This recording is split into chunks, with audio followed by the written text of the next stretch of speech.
I'm Danielle, 33 years old, and on Christmas Eve, after spending 3 days decorating every inch of my parents' house, I walked into the dining room and discovered my place card had vanished from the table. 25 relatives were already seated. Candles flickered in crystal holders I had polished myself. Champagne sparkled in glasses I had arranged that morning. The whole room glowed with warmth and holiday magic, all of it built by my hands over 72 exhausting hours. I scanned the table for my name. It wasn't there. My chair, the one I had sat in for 33 years of family dinners, now had a different place card. Bradley Harrison, my sister Victoria's fiancé. I circled the entire table, checking every seat. 25 names, 25 places, none of them mine.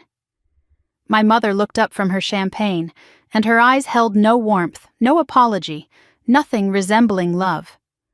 "There's no place for useless people at this table," she said. Her voice carried across the silent room. "You can eat in the kitchen if you're hungry." No one spoke, no one defended me. 25 people witnessed my humiliation and chose silence. I didn't cry, I didn't scream, I didn't retreat to the kitchen like I had done 1,000 times before. Instead, I reached into my bag and pulled out a manila envelope. I walked to the head of the table where my father sat, and I placed it directly on his plate, covering his untouched prime rib. "Merry Christmas, Dad," I said. "I finally understand why you never saw me as your daughter." The DNA results inside that envelope answered questions I had been asking my whole life. But they also raised one bigger question, one that would tear this family apart before dessert was served. To understand why I smiled instead of cried, you need to know what the previous 72 hours looked like. 3 days before Christmas, I pulled into my parents' driveway with a trunk full of decorations. My mother had called the week before with her usual demands. "Victoria is announcing her engagement on Christmas Eve," she said. "The house needs to be perfect. Arrive early. You know what to do." I knew exactly what to do. I had been doing it my entire life. For 3 days, I worked alone. I hung lights on the porch until my fingers went numb from the cold. I trimmed the 12-foot tree in the living room, carefully placing each ornament according to my mother's precise instructions. I arranged garlands on every mantel, wrapped ribbon around every banister, set every table with china I had to wash by hand because my mother didn't trust the dishwasher. I cooked half the Christmas dinner. Prime rib, roasted vegetables, 3 different pies. My grandmother's famous dinner rolls from a recipe I had memorized as a child. The kitchen smelled like rosemary and butter and everything that should mean home. Victoria arrived on day 2, fresh from a spa weekend with her fiancé. She walked through the house inspecting my work like a queen surveying her servants. "The garland is crooked," she announced, pointing at the staircase. "Fix it before the guests arrive." She didn't offer to help. She never did. While I was hanging lights on the 3rd day, I found a box of old ornaments in the attic. Inside, buried beneath decades of Christmas memories, I discovered something that made me pause. A Christmas card in a faded red envelope, elegant handwriting across the front. I opened it carefully. To Lydia, it read, "Merry Christmas, my love. I'll wait for you forever. Daniel, 1990. The year before I was born." I didn't know anyone named Daniel. I had never heard my mother mention him. But something about that card made my stomach tighten. I slipped it into my pocket without knowing why. That night, I found something else. While looking for extra napkins in my mother's study, I noticed a photograph I had never seen before. My mother, young and beautiful, standing with a man who was not my father. They were laughing, his arm around her waist, her head tilted toward him like he was the only person in the world. "Summer 1990, someone had written on the back. Nothing else. No names, no explanation. I photographed it with my phone and put it back exactly where I found it. I should have known then. A woman who erases you from ornaments will eventually erase you from the table. Christmas Eve arrived with the false promise of celebration. I dressed carefully in a burgundy gown I had made myself, though no one in my family knew I could sew anything more complicated than a button. I carried the pecan pie I had baked from my grandmother's recipe, the crust golden and perfect. The house looked magnificent. Every light I had hung cast a warm glow. Every ornament I had placed caught the candlelight. Every flower I had arranged perfumed the air with holiday elegance. My work, my hands, my exhaustion made visible. And none of it mattered. The moment I entered the dining room, I saw the empty space where I should have been. I walked the length of the table slowly, reading each place card. Richard Foster at the head, Lydia Foster beside him, Victoria Foster Wells in the place of honor, Bradley Harrison next to her, aunts, uncles, cousins, distant relatives I barely recognized, everyone accounted for, everyone except me. I watched their faces as I searched. Uncle Thomas cleared his throat and looked away. Cousin Meredith whispered something to her husband. Old Aunt Patricia clutched her pearls and studied her plate. Victoria sipped champagne with a satisfied smile, watching me hunt for a seat that didn't exist. And my father. Richard Foster sat at the head of his table, jaw tight, eyes fixed on nothing. He knew I was there. He chose not to see me. But there was one face that looked different. My Aunt Margaret, my mother's younger sister, sat near the middle of the table. When our eyes met, I saw something I didn't expect. Not cruelty like the others. Not amusement or indifference. Fear. She looked afraid. Her lips moved slightly, and I could have sworn she mouthed the words, "I'm sorry." Before I could react, my mother spoke. "Oh, Danielle." Her voice dripped with false sweetness. "I meant to tell you. We needed Bradley's seat for the engagement announcement. Surely you understand." I looked at her. The woman who had given birth to me. The woman who had spent 33 years making me feel like a mistake she couldn't quite erase. "Mom," I said quietly, "where exactly should I sit?" Lydia waved her hand dismissively. "The kitchen is fine. You've always preferred it there anyway." A few relatives laughed nervously. Victoria's smile widened. The room waited for me to crumble, to apologize, to disappear into the kitchen where the help belonged. I reached into my bag. My mother's eyes followed my hand, and I saw something flicker across her face. Not guilt. She wasn't capable of guilt. But fear. The same fear I had seen in Margaret's eyes. She didn't know what I had, but she knew it was something. I pulled out the manila envelope slowly, deliberately, thick, official, undeniable. I walked toward the head of the table. Each step felt like crossing a bridge I had spent 33 years searching for. Guests parted to let me pass, confused and curious. I stopped at my father's chair and looked down at the man I had called Dad for 33 years. He looked up at me with the same expression I had seen 1,000 times. Irritation, dismissal, absence. I placed the envelope on his plate. "Merry Christmas, Dad." My voice carried through the silent room. "I finally understand why you never saw me as your daughter." Richard's face went pale. "What is this?" "Open it," I said. "Everyone should hear what's inside." My mother moved fast, reaching for the envelope. "This is ridiculous. Danielle, stop this tantrum immediately. Don't touch it, Mom." I kept my voice steady. "It's not for you, though you already know what's inside, don't you?" Our eyes met. 33 years of unspoken truth suspended between us. My father's hands trembled as he broke the seal. He pulled out the documents, his eyes scanning the pages. I watched his face as understanding dawned. First confusion, then recognition, then something that looked almost like relief. "Where did you get this?" His voice was barely a whisper. "Grandma Eleanor," I said. "She left me the truth you've been hiding my entire life. Since you seem to be having trouble reading, let me help." I took the document from his shaking hands and turned to face the room.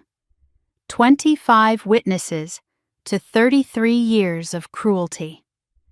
"This is an official DNA analysis from GeneTech Laboratories," I announced. My voice was clear, carrying to every corner. Subject A, Richard Allen Foster. Subject B, Danielle Marie Foster. I paused, letting the silence build. Genetic comparison results, 0% match. I heard gasps. I saw Victoria's champagne glass freeze halfway to her lips. Conclusion: Richard Allen Foster is excluded as the biological father of Danielle Marie Foster. The room erupted into whispers. I pulled out the photograph I had found in my mother's study. She also left me this. Our mother, summer of 1990, with a man named Daniel, 6 months before I was born. I held it up so everyone could see. My mother in a sundress laughing, a man's arm around her waist. A man who was clearly not Richard. The whispers grew louder. I always thought Danielle looked different. Lydia had an affair? Before the wedding? Richard knew? My father sat motionless, staring at the photograph. You knew, I said softly, didn't you? He didn't answer. Grandma Eleanor told me everything. You've known since I was 3 years old. You did a blood type test. The results were impossible. Still, he said nothing.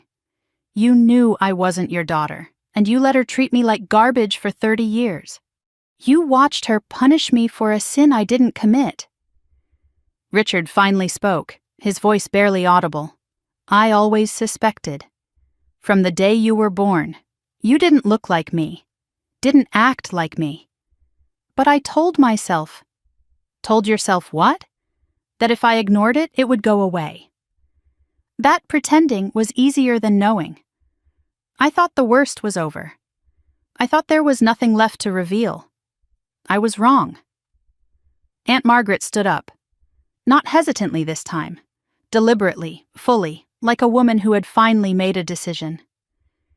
Lydia, she said, and her voice rang through the silent room. It's time to stop lying. To everyone. My mother's face went from flushed to gray. Margaret, sit down. No, I've been sitting down for 32 years. I've been keeping your secrets because you threatened me. Because you knew things about my life I couldn't afford to have exposed. Margaret turned to me. But your grandmother freed me from that, Danielle. Before she died, she told me it was time. And she gave me proof. Margaret! My mother's voice was desperate now. There's more, my aunt said, ignoring her. More than the affair. More than the DNA. Something Danielle still doesn't know. She looked at me with tears in her eyes. Something about why Daniel really left. And what your mother did to make sure he never came back. But first, let me take you back to the summer I turned 22. The summer my mother's heart stopped, and so did my future. Because that's where this story really begins. 11 years ago, I was someone else entirely. I was 22, a junior at Parsons School of Design in New York City, and I believed the future was something I could hold in my hands. I lived in a tiny shared apartment in Brooklyn with 2 roommates who understood that rent was optional, but dreams were not. I worked part-time at a fabric store in the garment district, surrounded by bolts of silk and wool and cotton that whispered possibilities every time I touched them. I survived on ramen and coffee and the absolute certainty that I was building something real. My sketchbooks were filled with designs that kept me awake at night. My walls were covered with inspiration, torn pages from magazines and fabric swatches and photographs of women wearing clothes that made them look powerful. I was on the dean's list for 4 consecutive semesters. I had won the Freshman Design Award and the Sophomore Innovation Prize. My professor, Dr. Marion Chen, had called me the most promising student she had seen in 15 years. I had just been selected for a summer internship at a major fashion house in Manhattan. My final collection concept had been approved. Phoenix Rising, I called it. Designs inspired by transformation and rebirth, by the idea that something beautiful could emerge from destruction. I had mapped out my entire future. Graduate, work under an established designer for 5 years, launch my own label by 30. I had a plan. I had talent. I had everything I needed to become someone. What I didn't have was a family that wanted me to succeed. June 15th. I remember the exact date because it was the day my life split in 2. I was in the design studio hand-stitching a bodice for my portfolio piece. The fabric was white silk, delicate and unforgiving, and I was so focused on getting the stitches perfect that I almost didn't hear my phone ring. Then I saw the name on the screen. Dad. My father never called. Ever. In 3 years of college, not once. I answered with my heart already racing. Danielle, his voice was flat, controlled, businesslike.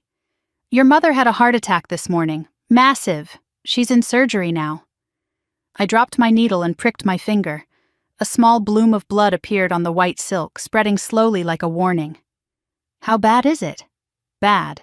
The doctors say she needs bypass surgery, then months of recovery, physical therapy, someone to care for her full time. He paused, and in that silence I heard everything he wasn't saying. Victoria has her bar exam in 2 months. She can't leave Boston. Another pause. We need you to come home, Danielle. I thought about my internship starting in 3 weeks, my final collection due in the fall. The future I had built brick by brick for 3 years. For how long? However long it takes. I tried to save my future. I called my academic advisor first, explaining the situation, asking about medical leave, deferred enrollment. The answer came quick and cold. You've already used your 1 semester leave for your grandmother's illness freshman year. There's nothing more we can do. I called the internship next. Explained, begged, promised to work twice as hard when I returned. We're sorry, the voice on the phone said, but we need someone who can commit. The position has been filled. I called Professor Chen last. She was the one person who had always believed in me, who had seen something in my work worth nurturing. Danielle, she said softly, I understand family emergencies. But if you leave now, you lose your spot in the senior showcase. That's the industry's first look at you. Can I work remotely? I asked, desperate. Send in designs? Fashion isn't remote, sweetheart. It's hands-on. It's being here, in the room, fighting for your vision. A long silence. I'm so sorry. I really am. You had such a bright future. Had, not have, had, past tense, already gone. I packed up my dream that night, took down the inspiration board I had spent 2 years building, folded my half-finished designs into a suitcase I knew I would never open. My roommate Jessie watched with tears in her eyes. You'll come back, right? You'll finish? I couldn't answer. The bus ride to Westbrook took 4 hours. I watched the city disappear behind me and thought about every sacrifice I had already made to get to Parsons. Working 3 jobs in high school to save money, applying for scholarships my parents never helped with, building a future alone, brick by brick. And now, 1 phone call, and it was gone. I went straight to the hospital from the bus station, suitcase in one hand, cold coffee in the other. I hadn't slept in 36 hours. The waiting room smelled like antiseptic and fear. My father sat in a plastic chair reading the Wall Street Journal like it was any other Tuesday. Victoria was there too, typing on her laptop, probably billing hours even in a hospital. And in the corner, hands folded in her lap, watching everyone with those sharp eyes that missed nothing, sat my grandmother Eleanor. When I walked in, only she stood up. She wrapped me in a hug that smelled like lavender and safety. I know what you're giving up, sweetheart, she whispered. I know exactly what this costs. She held my face in both hands and looked into my eyes. This isn't fair. None of this is fair. But I see you. I've always seen you. My father looked up from his paper. Good. You're here. He looked back down. No thank you. No acknowledgement of what I had sacrificed. Just good. You're here. Like I was a package that had finally arrived. Victoria closed her laptop with a dramatic sigh. Finally. I've been here for 3 days already. I have depositions to prepare. She looked at my suitcase. Is that all you brought? You're going to need more than that. How long am I staying? Victoria laughed. However long it takes, apparently. I have to get back to Boston by Friday. I went to see my mother alone.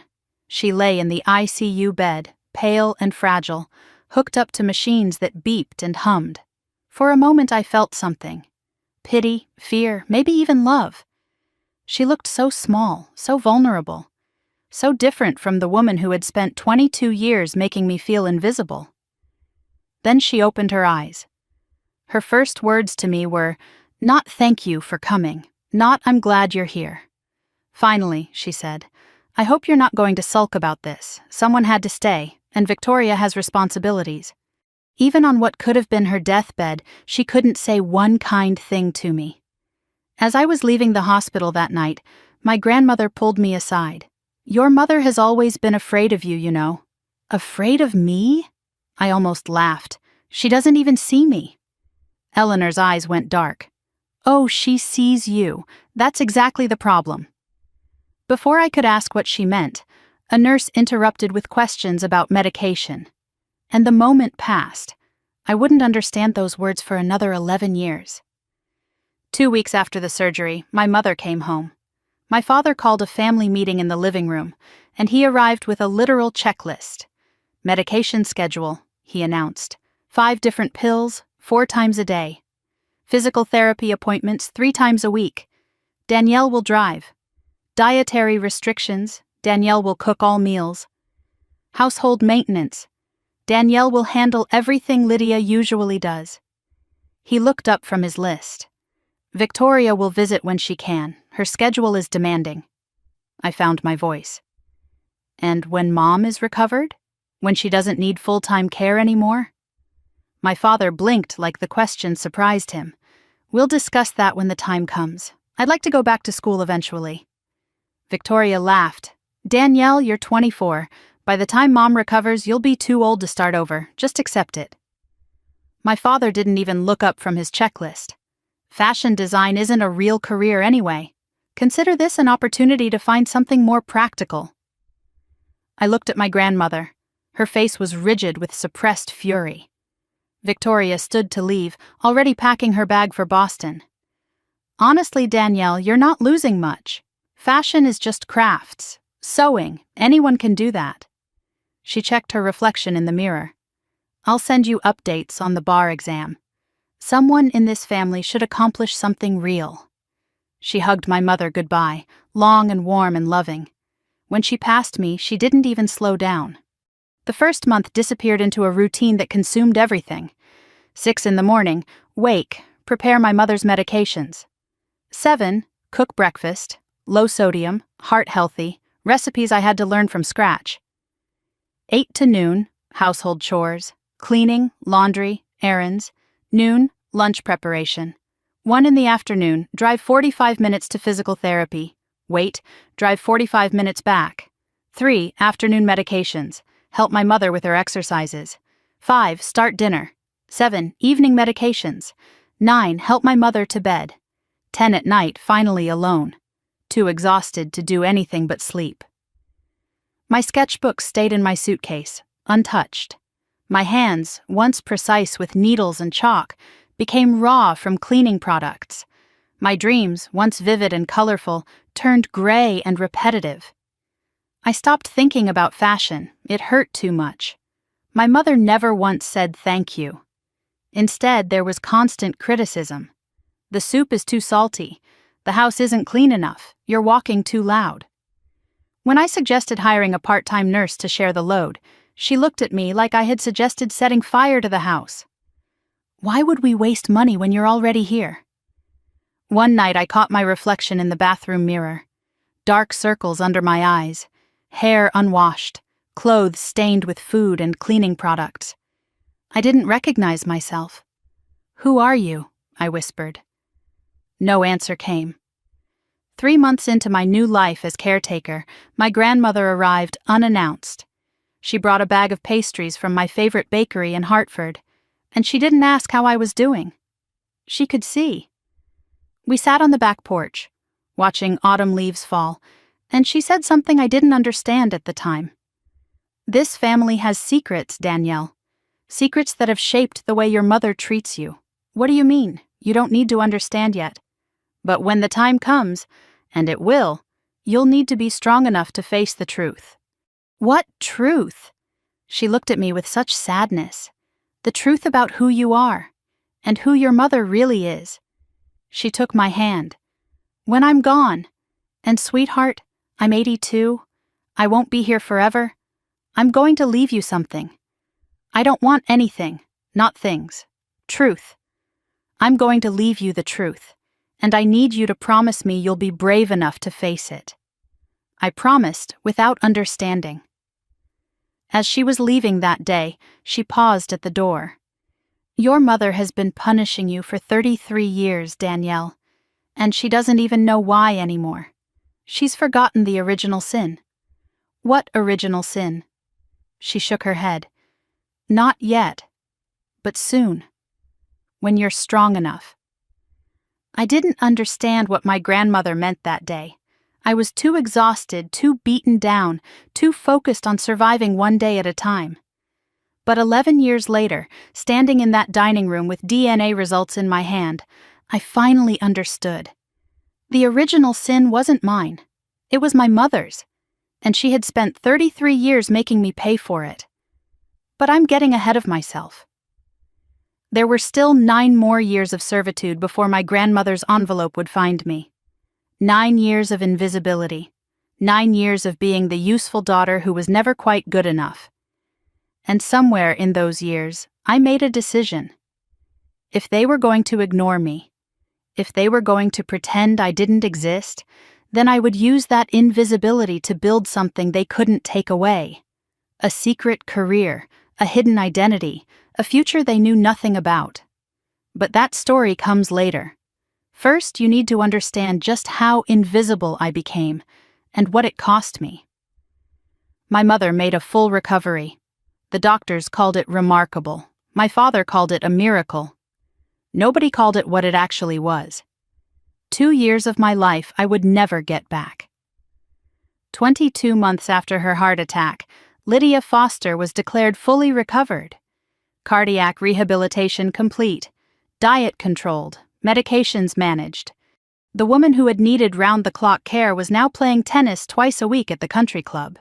She returned to her social committees, her garden club, her lunch dates with friends who congratulated her on looking so well. I watched her drive away to her manicure appointments and thought about the girl I used to be. The design student, the dreamer, the one who believed the future was something she could hold in her hands.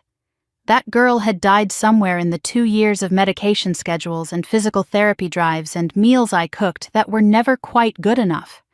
What I expected when my mother recovered was simple. A thank you, perhaps. An acknowledgement of the sacrifice.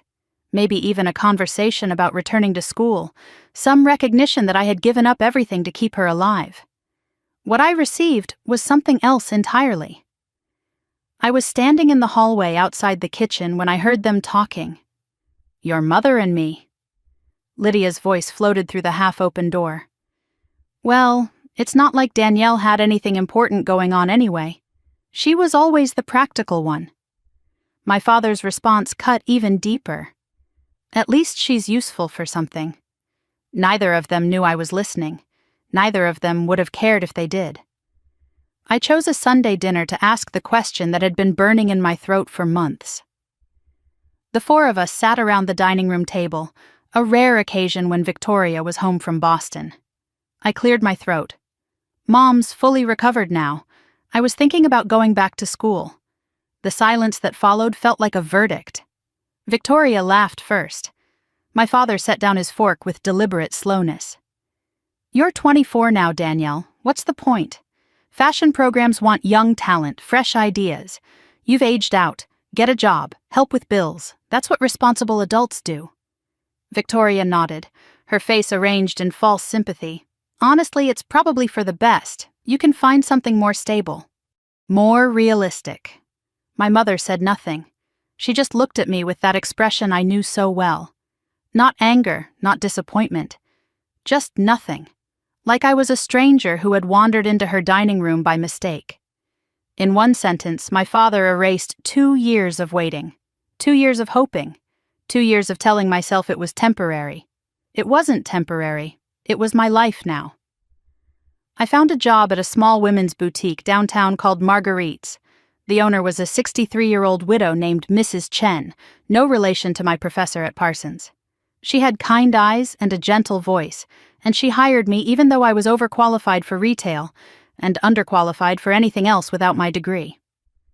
$11 an hour, 25 hours a week. I folded clothes. I organized displays. I helped customers find sizes and suggested accessories that might complete their outfits. Work that required none of my training, none of my talent, none of the skills I had spent 3 years developing. But Mrs. Chen noticed things. "You have an eye," she said once, watching me rearrange a window display. "You see how fabrics move, how colors speak to each other. Where did you learn that?" I couldn't answer without crying, so I didn't. With my meager savings and my boutique wages, I rented a studio apartment above a laundromat on the edge of town. 400 square feet of freedom. A hot plate, a mattress on the floor, a bathroom with no window, walls that shook every time the industrial dryers ran downstairs. But it was mine. The first space that was truly mine. I hung nothing on the walls. It felt too permanent, too much like giving up. My family's reaction to my new life was predictable. Victoria called it quaint that I was working as a shop girl. My father said it was honest work, better than chasing fantasies. My mother told me not to tell people I worked in retail because it was embarrassing. None of them ever visited the boutique. None of them ever saw where I lived. I was asked to create a photo slideshow for my mother's 60th birthday party. "Find nice pictures," she instructed. "Pictures that show what a wonderful family we are." I spent an entire Saturday in the attic, going through boxes of family photographs that spanned decades. What I found confirmed everything I had always felt but never been able to prove. Victoria had 3 complete albums dedicated to her achievements alone. Dance recitals from ages 4 to 16, 47 photos, soccer championships, 23 photos, academic awards and honor roll certificates, 31 photos, graduation ceremonies from high school, college, and law school, 56 photos. Every single birthday party documented with dozens of images. Victoria blowing out candles. Victoria opening presents. Victoria surrounded by friends and family who loved her. My documentation was different. I counted 11 photos of myself in 33 years of family history. A generic hospital baby picture. A kindergarten class photo with my face circled in pen, as if my parents needed help identifying which child was theirs. 3 Christmas mornings, where I appeared in the background, partially obscured by the tree or by someone's shoulder. 1 birthday party, age 8. In that photo, I wasn't even looking at the camera. I was looking at my grandmother, the only person in the room who was smiling at me. And 5 photos where I was partially cut off by the frame, as if whoever was taking the picture hadn't bothered to include me fully. 1 photo broke me completely. Christmas, 1999. I was 10 years old. Victoria stood front and center in a red velvet dress, beaming, holding a brand new bicycle. I was visible in the corner, holding a pair of socks. On the back of the photo, in my mother's handwriting, the caption read, "Victoria's best Christmas ever." No mention of me at all. But at the bottom of one dusty box, I found something else. A photograph I had never seen before. My mother, young and beautiful, standing with a man who was not my father. Dark hair, warm smile, familiar eyes. On the back, only 2 words. Summer 1990. I stared at that photo for a long time before slipping it into my pocket. I made the slideshow my mother requested. 60 photos of Victoria's accomplishments. 3 photos that included me. My mother cried happy tears at her party. "What a beautiful family," she said. I stood in the back, invisible as always, and said nothing. 6 months after I moved into my apartment, a letter arrived with no return address. Inside was a check for $2,000 and a handwritten note. For fabric, for classes, for dreams they can't kill. Tell no one. Love, Grandma. I cried for an hour, then I dried my tears and searched for online fashion courses. I found a continuing education program through the Fashion Institute of Technology. Evening classes, twice a week, affordable. I enrolled the same day. Every Tuesday and Thursday night from 7 to 10, I told my family I was working late at the boutique. In reality, I was learning pattern making, textile design, fashion business fundamentals. My professors were impressed. "You have raw talent," one of them told me. "Why aren't you in a degree program?" I couldn't explain without falling apart, so I just worked harder. My grandmother visited once a month, always in secret. She never announced herself to the rest of the family. She brought fabric samples, fashion magazines, home-cooked meals. We sat together on my mattress on the floor and talked about design. I learned that Eleanor had been a seamstress in her youth, something I had never known. I gave it up when I married your grandfather, she told me. He thought it wasn't proper for a wife. I've regretted it for 60 years. Why are you helping me? Because someone should have helped me. And because you're the only one in this family worth saving. Before leaving one evening, she paused at the door. Her face was serious. Your mother found out I came here today. She called me, furious. What did she say? She said I was wasting my money on you, that you'd never amount to anything. Eleanor's expression hardened. She's afraid, Danielle. She's been afraid of you since the day you were born. Afraid of what? Of what you represent. Of the truth you carry without even knowing it. I asked her to explain, but she shook her head. Not yet. You're not strong enough. But soon, I promise. When I'm gone, you'll understand everything. I didn't push. Some truths, I was learning, had to wait until you were ready to hear them. Sunday dinners at my parents' house remained mandatory. One evening, I arrived early to help set the table. My mother was waiting in the living room, holding something behind her back. Her expression was cold, triumphant. What is this? She held up a fashion magazine. Vogue Italia, the issue I had hidden in my bag and must have dropped during last week's dinner. It's a magazine, Mom. I know what it is. I want to know why you have it. I like looking at the designs. Designs! Her voice dripped with contempt. You're still chasing that fantasy? She tore the magazine in half, then tore it again, dropped the pieces at my feet. You need to grow up, Danielle. You're 25 years old. You work in a shop. You have no education, no prospects, no future. Stop pretending you're something you're not. She didn't know about the night classes. She didn't know about Eleanor's support. She didn't know that I had submitted 3 designs to an online competition just last week. She didn't know anything, and that was my only power. I knelt down and picked up the torn pages. I didn't cry. I didn't argue. I just said, "Okay, Mom." Inside, something hardened into diamond. If you want me to be invisible, I thought, I'll be invisible. But I'll use that invisibility to build something you can't tear apart. That night, I received an email. Subject line, Competition Results, Emerging Designer Showcase. I was afraid to open it. What if my mother was right? What if I was nothing? I sat in my tiny apartment, laptop balanced on my knees, finger hovering over the trackpad. Finally, I clicked. Dear designer, we are pleased to inform you that your submission Phoenix Wing Coat has been selected as a finalist in the 2017 Emerging Designer Showcase. Finalist. Out of 3,000 entries. Prize, $500, and a feature on 3 fashion blogs. I read it 7 times to make sure it was real. I had submitted under a pseudonym because I couldn't risk my family finding out.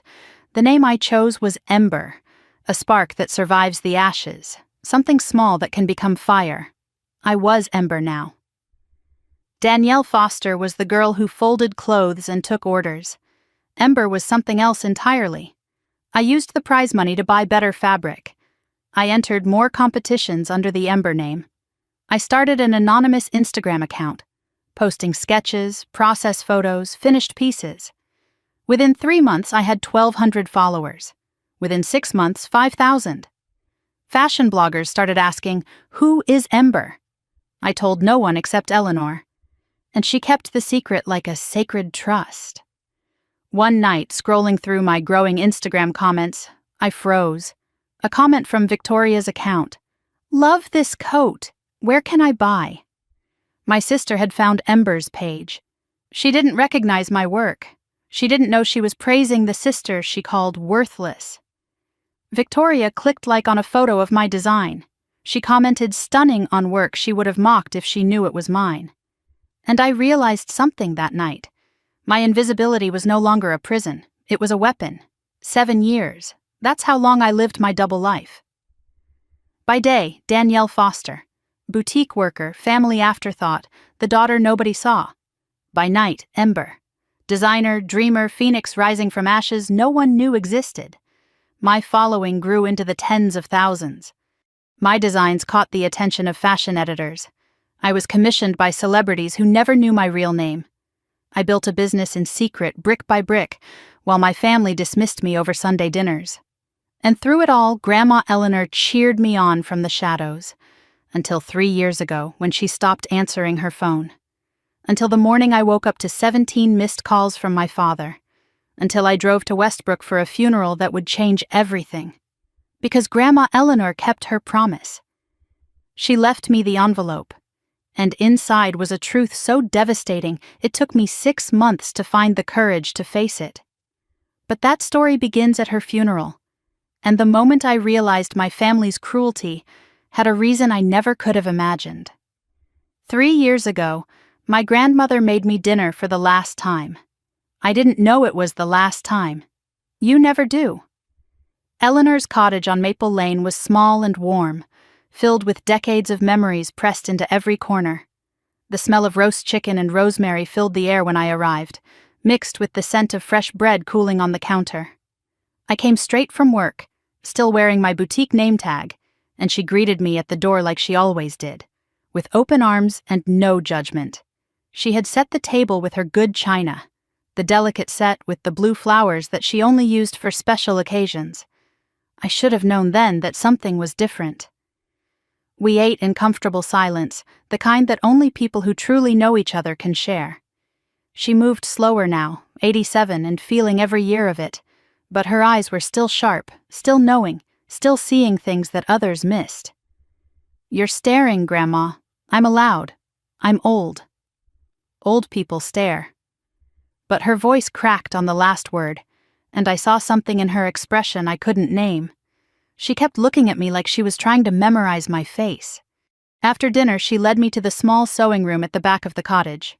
Fabrics lined every wall, bolts of silk and cotton and wool stacked like a library of dreams. Patterns were pinned to a corkboard, yellowed with age. A vintage Singer sewing machine sat in the corner, the same one she had used for 60 years. "This room is yours now," she said. "When I'm gone, all of it. The fabrics, the patterns, the machine. Your mother doesn't know.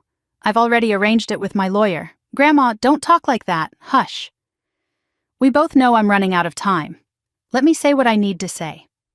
She opened a drawer and pulled out a small wooden box. Inside, resting on faded velvet, was a silver thimble worn smooth with decades of use. "This was my mother's," she said, "and her mother's before that. 4 generations of women who sewed their dreams into fabric. You're the 5th. Don't let this family break that chain." I held the thimble in my palm. It was warm, like it still carried the heat of all those hands that had worn it before me. I didn't know what to say, so I said nothing. Sometimes silence is the only response that fits. We sat together in the sewing room, surrounded by fabric and memory. Eleanor took my hands in hers, and I felt them trembling. "I've been keeping a secret for 30 years, sweetheart. A secret that isn't mine to keep, but one I was forced to carry." "What kind of secret?" "Your mother made me promise never to tell you. She threatened to cut me off from you entirely if I ever spoke." "Tell me what, Grandma?" "What could be so terrible?" "The reason she's always treated you differently. The reason your father looks at you like you're a stranger. The reason Victoria was always the favorite." My heart pounded against my ribs. "What reason?" Eleanor's eyes filled with tears. "I can't tell you while I'm alive. Your mother would find out and she'd make your life even worse. But when I'm gone," she explained that she had made arrangements with her personal lawyer, not the family attorney. A separate document, a sealed envelope, a safety deposit box that no one else knew existed. Everything would be delivered to me 6 months after her death. Why 6 months? Because you'll need time to grieve me before you face what's inside. And because your mother needs time to let her guard down. If you confront her too soon, she'll have her lies ready. "This isn't fair," I said. "You're asking me to wait for something I don't even understand. I know it isn't fair. Nothing about your life has been fair. But I need you to trust me. I've always trusted you. You're the only one I trust." She cupped my face in her hands, the same way she had done when I was a child. "Then trust me one more time. The truth will come. And when it does, you'll finally understand why you were never the problem. You were never useless. You were never a disappointment. You were a reminder, and your mother couldn't forgive you for that." Before I left that night, she pressed something into my palm. A small key, old brass, no label. "Keep this safe. You'll know what it opens when the time comes."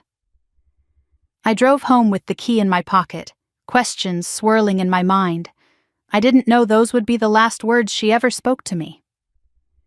3 weeks later, my phone rang at 6:47 in the morning. I know the exact time because I stared at the screen for what felt like an eternity before answering. 17 missed calls from my father. My stomach dropped before I even heard his voice. "Danielle," he said, "your grandmother passed away in her sleep last night."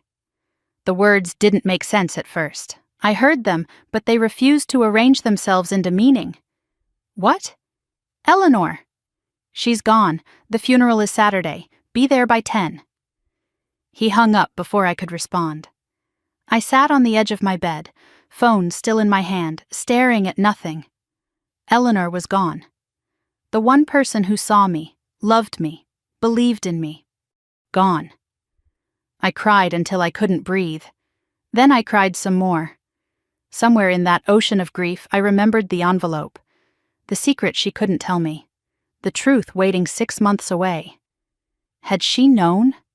Had she sensed that her time was running out? Of course she knew. Eleanor always knew. I arrived at Westbrook Funeral Home an hour early, the way Eleanor had always taught me. Early is on time is late. I wore a simple black dress I had made myself, Ember's work, though no one would ever know. I carried a small bouquet of lavender, her favorite flower. The funeral home smelled like lilies and floor polish, the same scent that would haunt me for months afterward. My mother was already there, directing the funeral staff like a general commanding troops. When she saw me, she barely paused. "The seating chart is done. You're in the 3rd row." 3rd row? But I'm her granddaughter.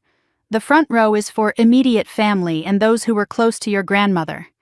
Victoria is coming with Bradley. They need the space. I felt the words land like a slap. I was close to her. I was the closest. "Don't make a scene, Danielle. Not today." The service was beautiful in the way that funerals for beloved people always are. Beautiful and terrible and wrong. Victoria delivered the eulogy, 14 minutes of performative grief. She spoke of Eleanor's love for family, her dedication to tradition, her warm heart and generous spirit. She never mentioned the sewing room. She never mentioned the secret visits. She never mentioned me at all. I sat in the 3rd row, surrounded by distant cousins who kept whispering, "Which one is she again?" I clutched my lavender bouquet until my fingers ached and watched my family grieve together without me. After the service, a man in a gray suit approached me near the exit. Kind eyes, firm handshake. "Miss Foster? I'm David Whitmore, your grandmother's personal attorney. I didn't know she had a personal attorney. There's quite a bit your family doesn't know. Eleanor made sure of that. He handed me a business card. Call me in 6 months. She left specific instructions for you, and only you."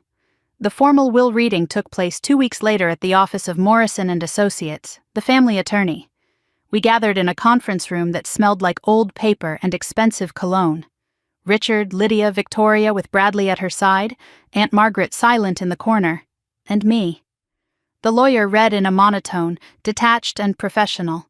To Lydia Foster, Eleanor's house valued at $400,000, plus all furniture and household items. My mother accepted this with a satisfied nod, as if she had expected nothing less. To Victoria Foster Wells, Eleanor's jewelry collection, including the diamond earrings and pearl necklace, plus a trust fund of $150,000. Victoria squeezed Bradley's hand. Grandmother always had such good taste.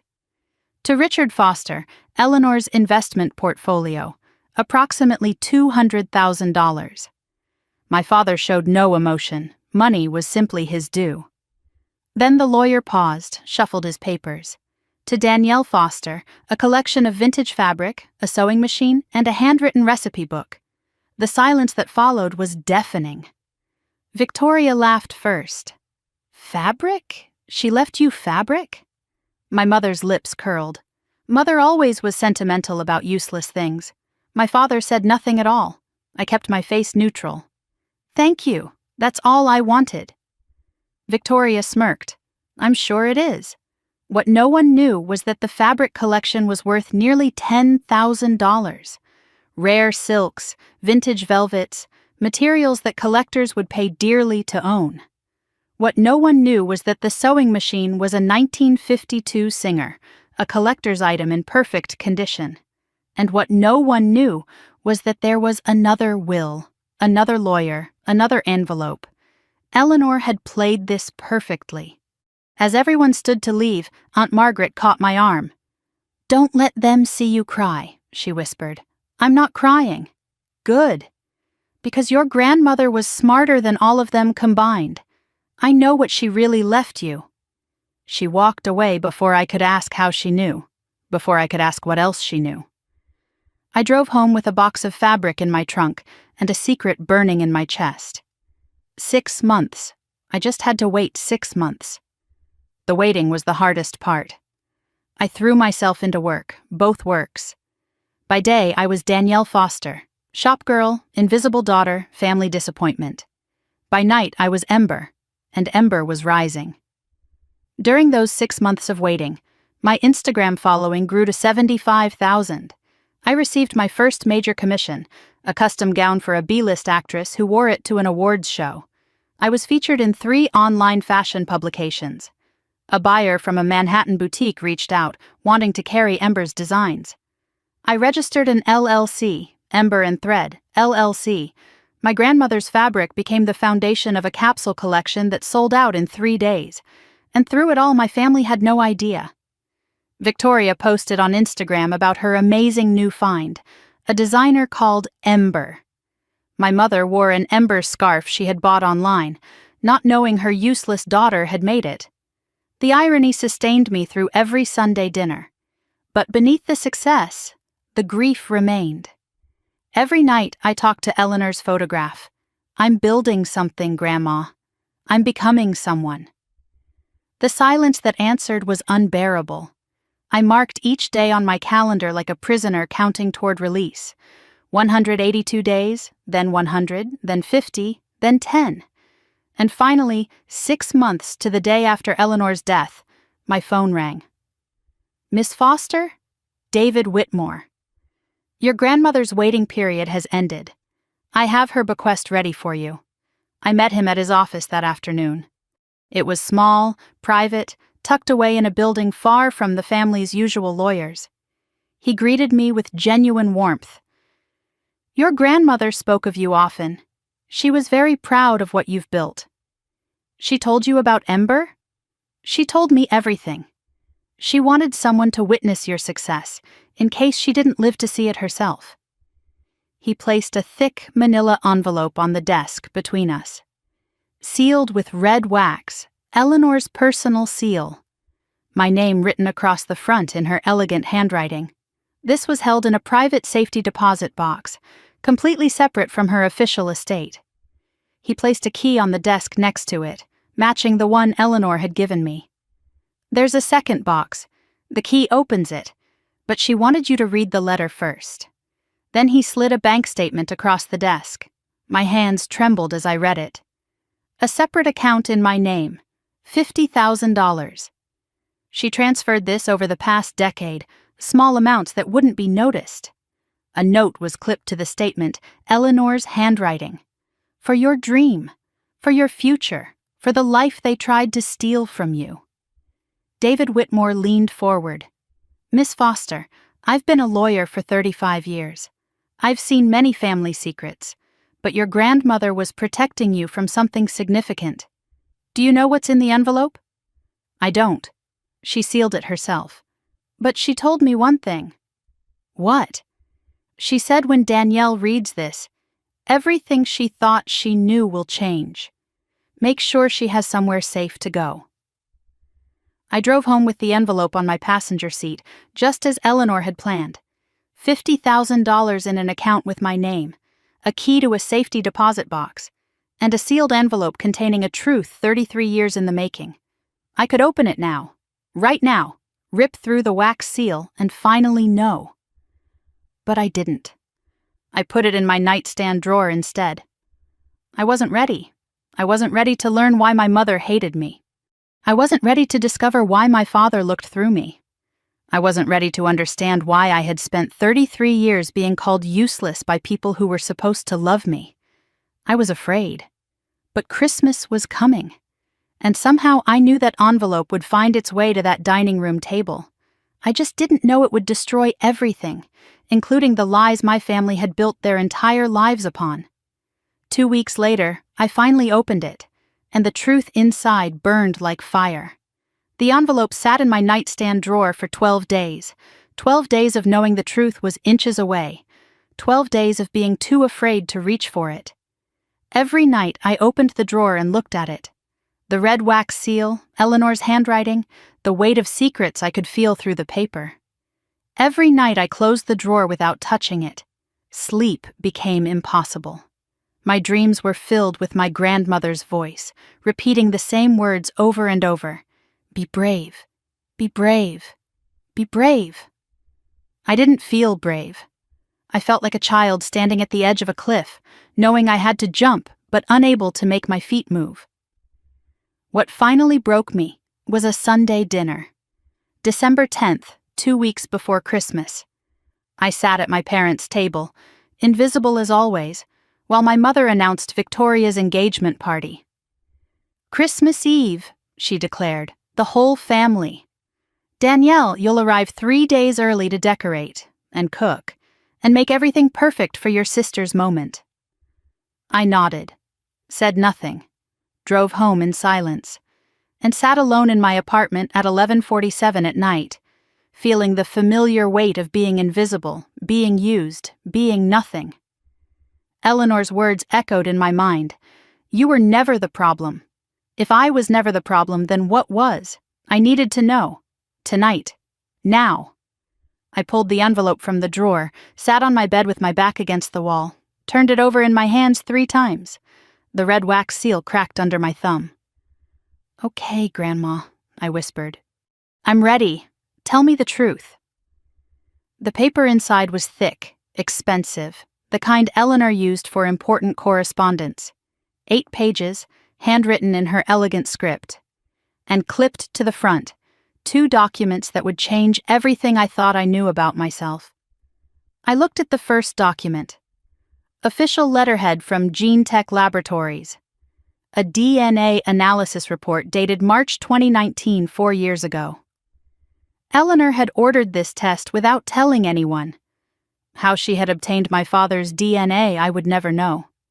My hands trembled as I scanned the page. Medical terminology, percentages, charts, numbers that meant nothing to me. Then I reached the conclusion, boxed and bold at the bottom of the page.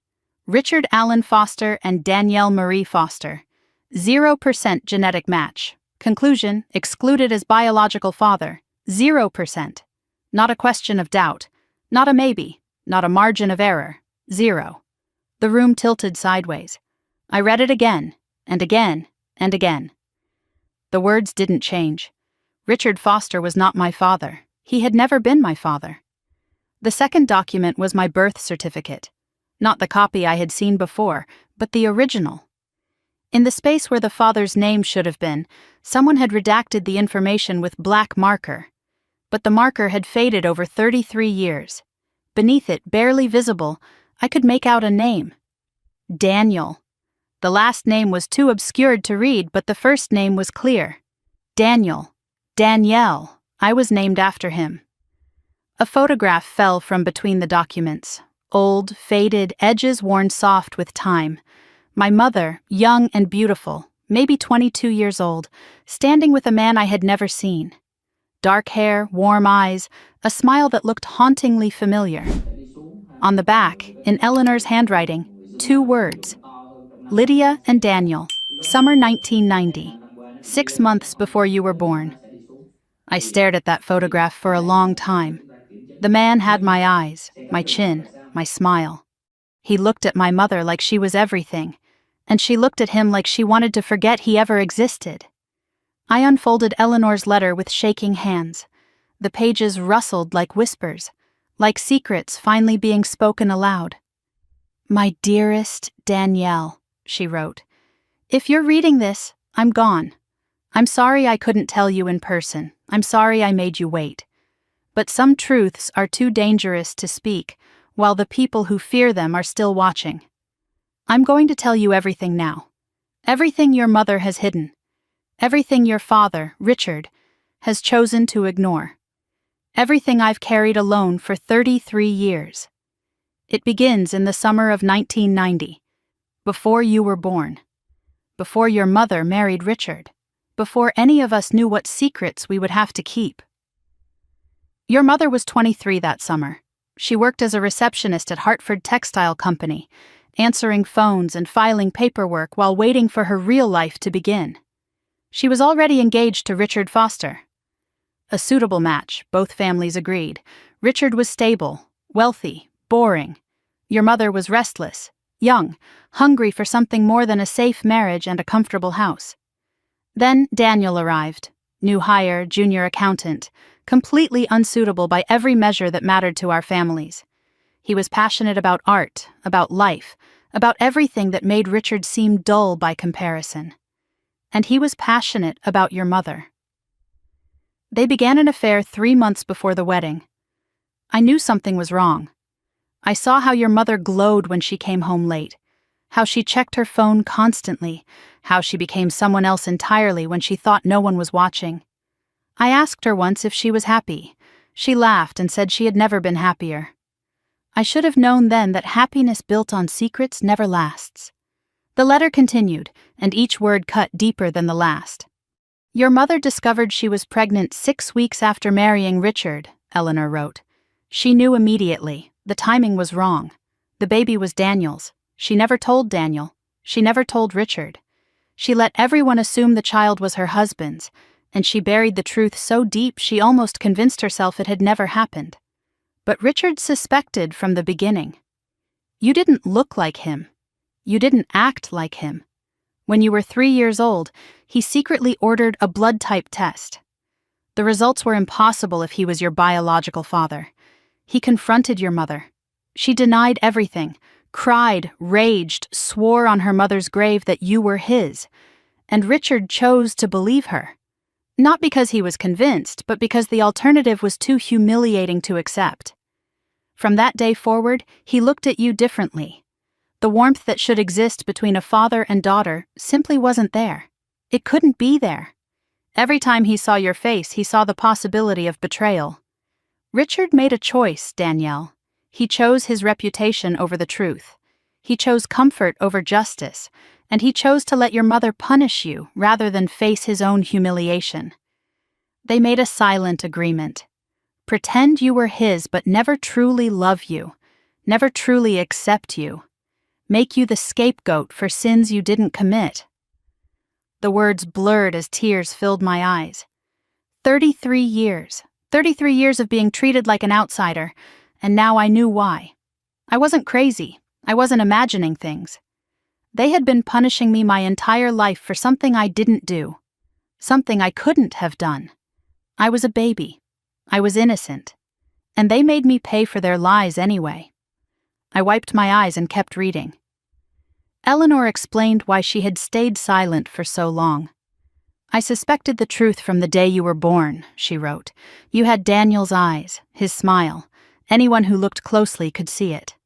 I confronted your mother when you were 2 years old. I told her she needed to tell Richard the truth, or I would. Her response was immediate and brutal.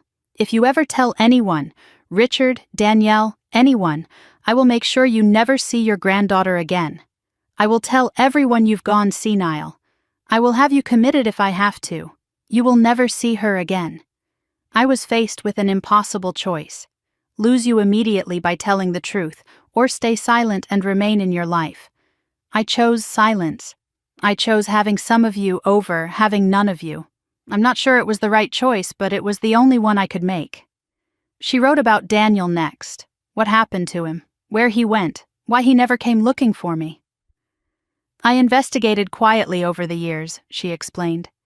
Daniel was transferred to the company's Chicago office shortly after the wedding. He heard rumors a year later that your mother had a baby. He did the math. He called me, asking questions, asking if it was possible. I didn't know what to tell him. Your mother had already threatened me. I was afraid. Before I could decide what to do, your mother intercepted his next letter. He had written to me, asking for a meeting, asking for the truth. She wrote back, pretending to be me, forged my handwriting, told him a paternity test had been done, that you weren't his, that he needed to stop contacting our family or Richard would press charges for harassment. He believed it. He believed the letter was from me. He stopped calling, he stopped writing, he disappeared. Your mother erased him from her life so completely it was as if he had never existed. I traced him eventually. Daniel Mercer is his full name.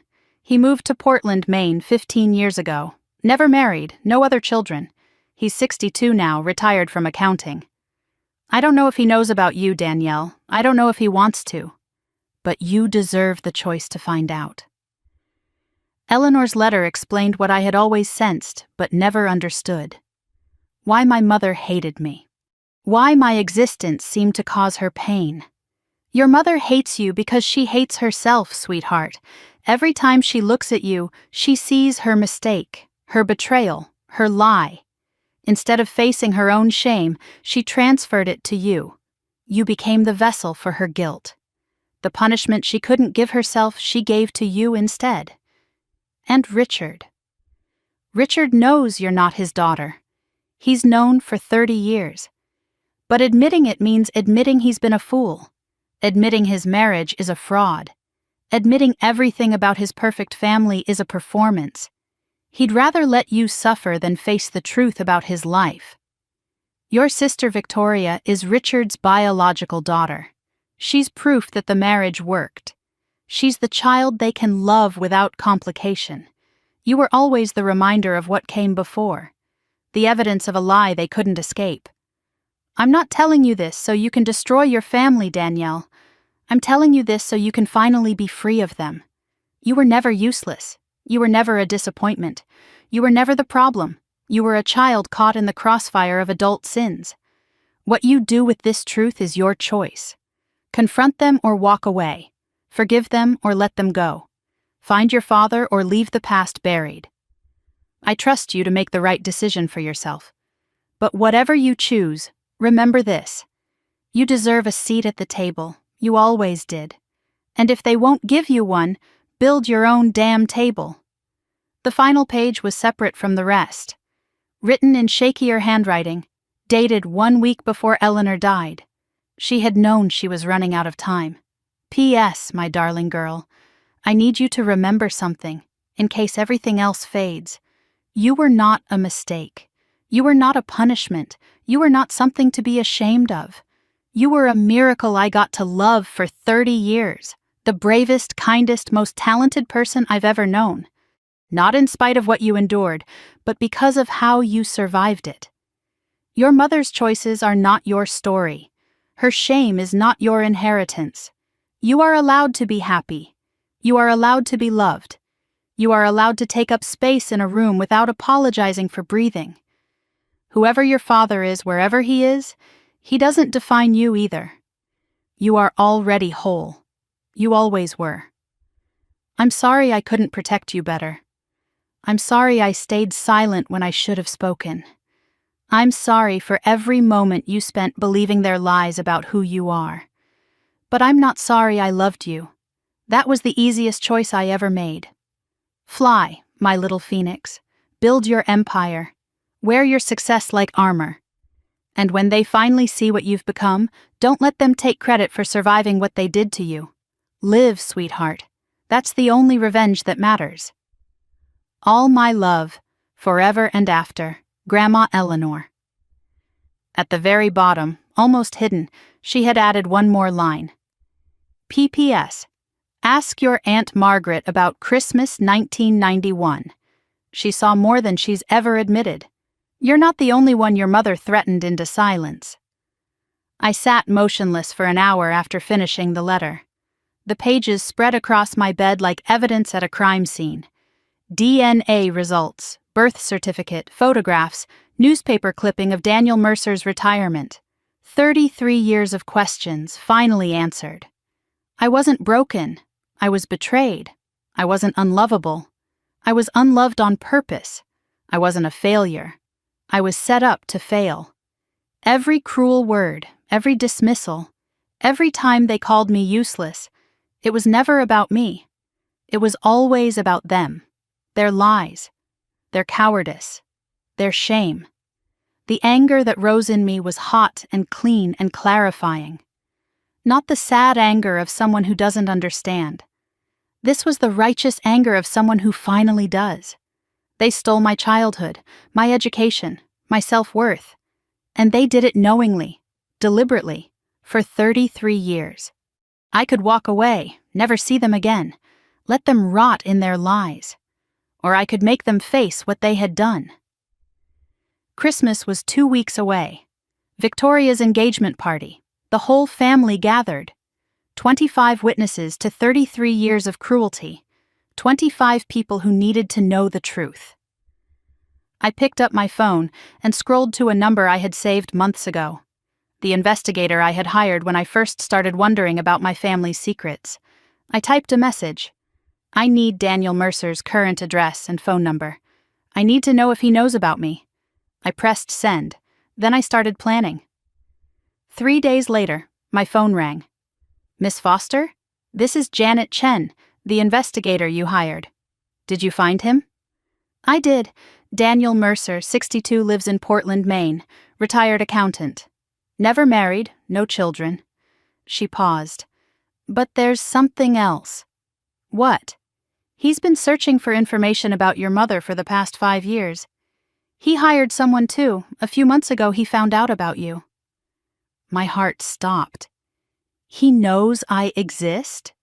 He knows your mother had a daughter 9 months after he left Connecticut. He's been trying to figure out how to reach you without disrupting your life. I couldn't breathe. The room spun around me. Miss Foster? Are you still there? Yes, I whispered. I'm here. He asked me to give you a message if I ever found you. He said, tell her I never knew. Tell her I would have stayed. Tell her I'm sorry it took so long. Christmas was in 17 days. And suddenly, I had so much more to fight for than just the truth. I spent the next 2 weeks becoming someone new. Not Danielle the invisible, not Danielle the useless. Someone my family had never met before. Someone who knew exactly what she was walking into and exactly what she was going to do. The morning after I finished reading Eleanor's letter, I woke after 3 hours of restless sleep and walked to my bathroom mirror. I expected to see someone shattered. Someone broken by the weight of 33 years of lies finally exposed. Instead, I saw clarity. The bags under my eyes were the same. The face was the same. But something behind the eyes had changed. I know who I am now, I whispered to my reflection. I know who you are. And I know exactly what I'm going to do. Christmas was 2 weeks away. Victoria's engagement party. 25 guests. The entire extended family gathered in one room. The perfect stage for the perfect revelation. This wasn't revenge, I told myself. This was justice. 33 years of lies deserved 33 seconds of truth. I gathered my weapons carefully. The DNA results, copied 3 times, originals secured in my safety deposit box. The birth certificate, photographed and backed up to the cloud. Eleanor's letter, memorized word for word, the original locked away where no one could destroy it. The photograph of my mother and Daniel tucked into my wallet like a talisman. And in my phone, a message I still hadn't answered. Daniel Mercer's number, provided by the investigator. I had stared at it for hours. Started typing a response 17 times. Deleted each one. Not yet. First, I needed to face the family that raised me. Then I could meet the father who never knew I existed. December 12th, 8:47 in the morning. An email arrived that changed everything. Subject line, urgent, Vogue feature inquiry, Ember and Thread. My coffee cup froze halfway to my lips. I opened it with trembling fingers. Dear Ember, the message began. Vogue's digital team has been following your remarkable rise with great interest. We believe you represent the future of American fashion design, and we would like to feature you in our March issue. We're requesting an exclusive interview, a professional photo shoot, and most importantly, the reveal of your identity. The mysterious designer everyone has been asking about, finally unmasked. Please confirm your interest by January 15th. The room spun around me. Vogue, the most prestigious fashion magazine in the world. They wanted to feature me. They wanted to know who I was. If I said yes, my identity would be public within 2 months. My family would discover that the useless daughter they had dismissed for 33 years was actually a successful designer with nearly 100,000 followers. Everything I had built in secret would be exposed, but maybe that was exactly what needed to happen. I typed my response carefully. Thank you for your interest. I'm prepared to reveal my identity, but I need until after the new year to finalize some personal matters. I'll confirm by January 10th. I pressed send. Then I laughed. Actually laughed out loud in my empty apartment. My mother wanted me to decorate for Christmas. She wanted me to cook and clean and make everything perfect for Victoria's moment. She had no idea I was about to decorate her perfect lie with the truth. I worked my last shift at the boutique before my Christmas vacation. Mrs. Chen watched me fold scarves with unusual precision, her kind eyes missing nothing. Something's different about you, dear. I finally figured out who I am. And who is that? Someone who doesn't fold scarves, not anymore. She smiled, and I saw something like pride in her expression. I always knew you were meant for bigger things, Danielle. The way you touch fabric, the way you see what others miss. You have a gift. I hope you're finally ready to use it. As I left the boutique that evening, my phone buzzed. Unknown number. Portland area code. My heart stopped. A text message appeared on my screen. I know you need time. I've waited 33 years. I can wait a little longer. But when you're ready, I'm here. Daniel. I read it 7 times before getting in my car. He was real. He was out there. He was waiting for me. And in 2 weeks after I had faced the people who had stolen him from me, I would finally be ready to face him too. December 21st. 3 days before Christmas. I pulled into my parents' driveway at 10 in the morning, exactly as instructed. The house looked the same as it always had. White colonial, black shutters, perfectly manicured lawn even in winter. The house that had never felt like home. Now I knew why. My trunk was full of supplies. Decorations I had been ordered to buy. Ingredients for dishes I had been ordered to cook. And buried beneath the grocery bags, hidden in a side pocket of my overnight bag, a manila envelope containing copies of everything. My mother opened the front door before I reached the porch. No hug, no smile, no good to see you. You're late. I said 10 o'clock. It was 10:03. The lights need to go up on the porch today. The tree is in the living room, undecorated. Victoria's engagement banner arrived with a spelling error. They wrote congratulations with 1 L. Fix it. She turned and walked inside without offering to help carry anything. I stood on the porch for a moment, breathing in the cold December air. 3 more days. I just had to survive 3 more days. Then everything would change. The house was a museum of my exclusion. Family photographs lined every hallway, every mantel, every available surface. I counted them as I carried in the groceries. 37 frames. Victoria appeared in 35 of them. I appeared in 2. A group Christmas photo where I stood at the edge, barely visible, and my high school graduation, which they had been required to attend. In my childhood bedroom, nothing had changed. The same pink wallpaper I had begged them to let me replace when I was 12. The same twin bed with the same faded quilt. The same bookshelf filled with books I had outgrown decades ago. Frozen in time, like a museum exhibit of the daughter they had never wanted. I unpacked my bag and hid the envelope in the false bottom of my suitcase. Then I went downstairs to begin my servitude. The first day was decorations. 8 hours of hanging lights on the porch until my fingers went numb, trimming the 12-foot tree according to my mother's precise specifications, arranging garlands, wrapping ribbon, setting out candles. Victoria arrived in the afternoon, fresh from a spa weekend, and walked through the house inspecting my work. The garland is crooked. Fix it before the guests arrive. She didn't offer to help. She never did. The second day was cooking.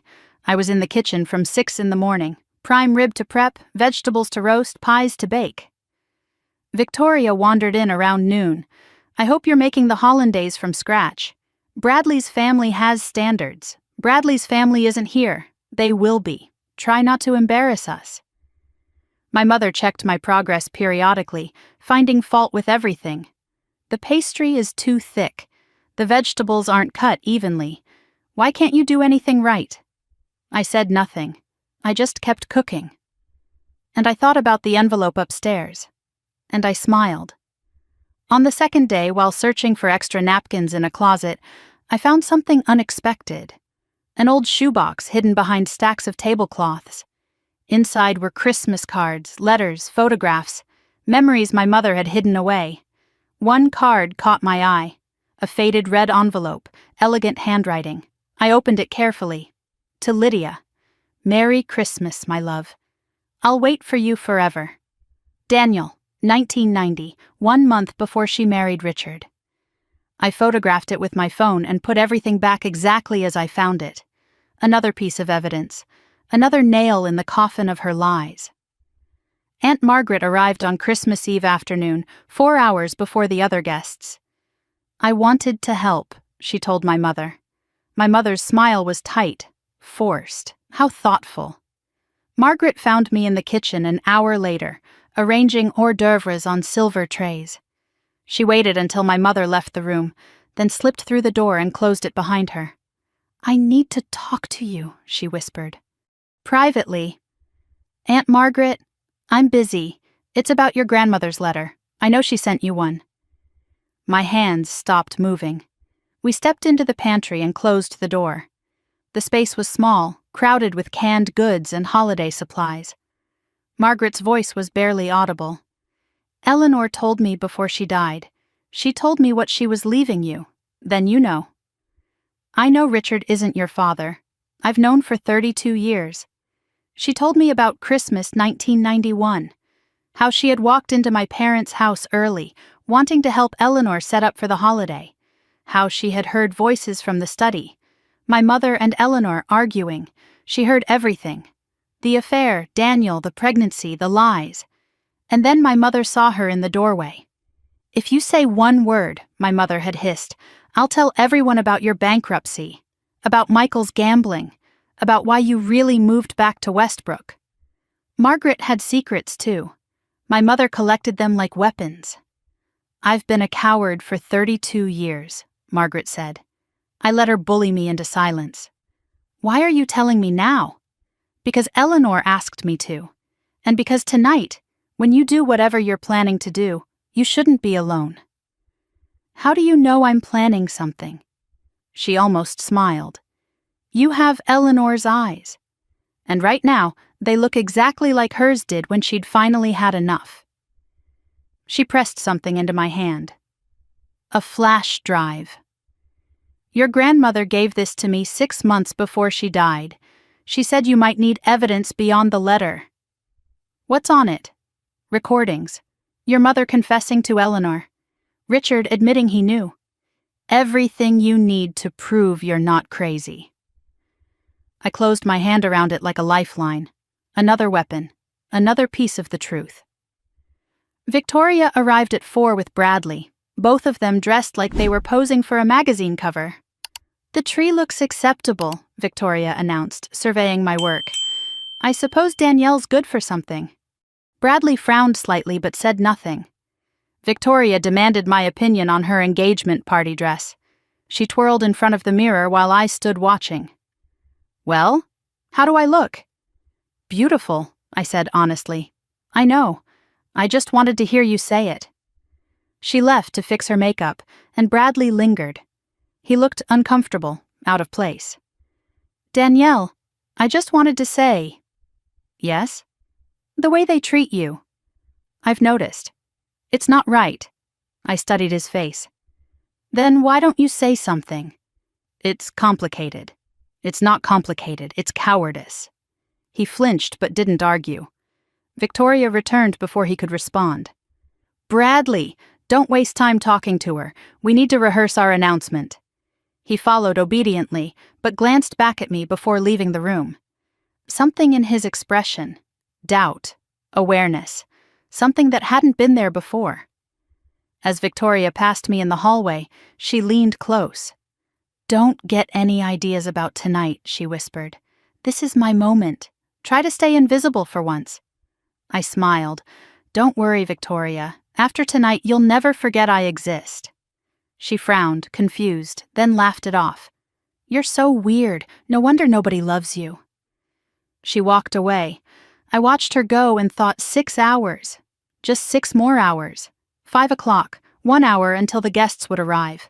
The house was perfect. My work, my hands, my exhaustion made visible. Candles flickered in crystal holders I had polished. Music played softly from speakers I had positioned.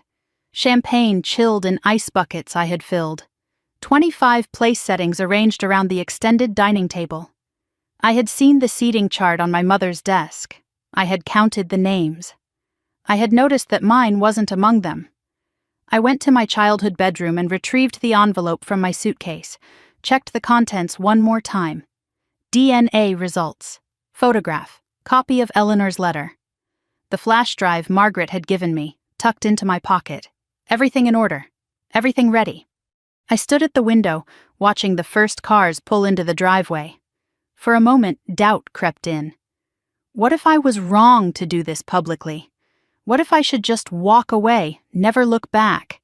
What if exposing them only made me as cruel as they were? Eleanor's voice echoed in my mind. "You deserve a seat at the table. You always did.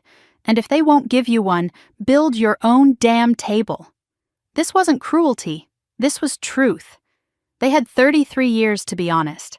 They chose lies. Now the choice was mine. I looked at my phone one more time. Daniel's message still there. "When you're ready, I'm here." I typed a response. "After tonight, I'll be ready.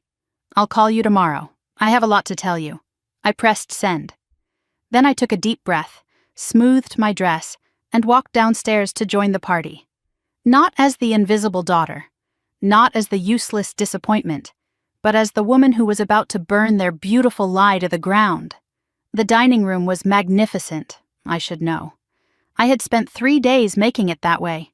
25 guests mingled with champagne flutes, admiring the decorations, complimenting my mother on her exquisite taste. Nobody mentioned who had actually hung every light, arranged every flower, folded every napkin. I walked toward the table looking for my place card. I searched the head of the table. Richard and Lydia side by side. Victoria and Bradley, places of honor. Aunts, uncles, cousins. Everyone accounted for, everyone except me. I circled the entire table. 25 names, 25 chairs. My name wasn't there. That's when I saw it. My chair, the one I had sat in for 33 years of family dinners, now had a new place card. Bradley Harrison. My mother appeared beside me, champagne in hand, smile sharp as a blade. "Oh, Danielle, I meant to tell you. We needed the space." She didn't lower her voice. She wanted everyone to hear. "There's no place for useless people at this table." The room fell silent, and I smiled. "Actually, Mom, I think there's about to be."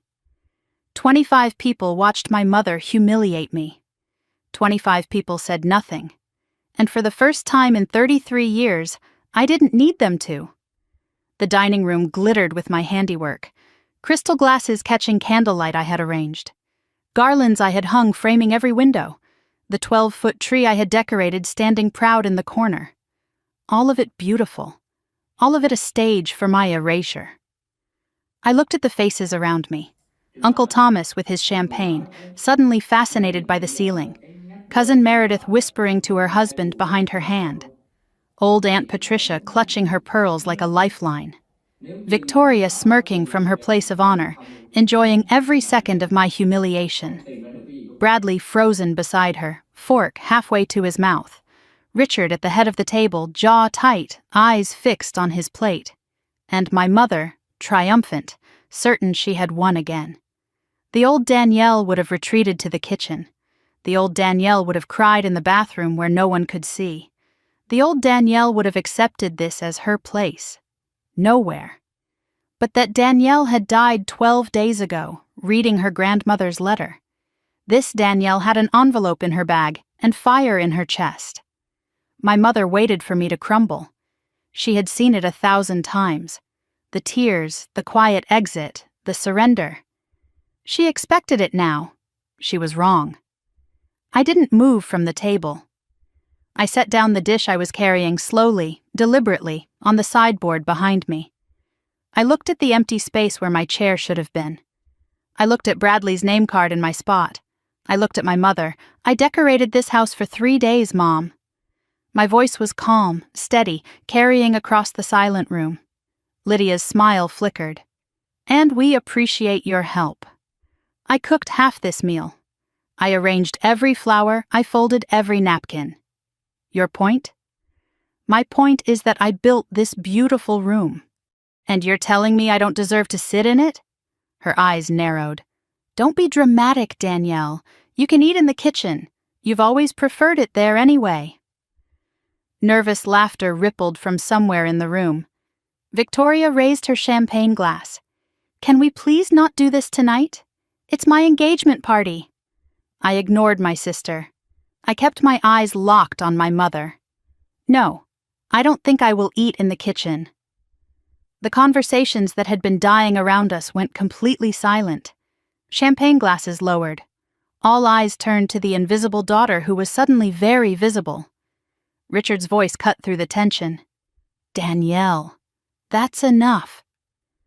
I turned to face him. The man I had called father for 33 years.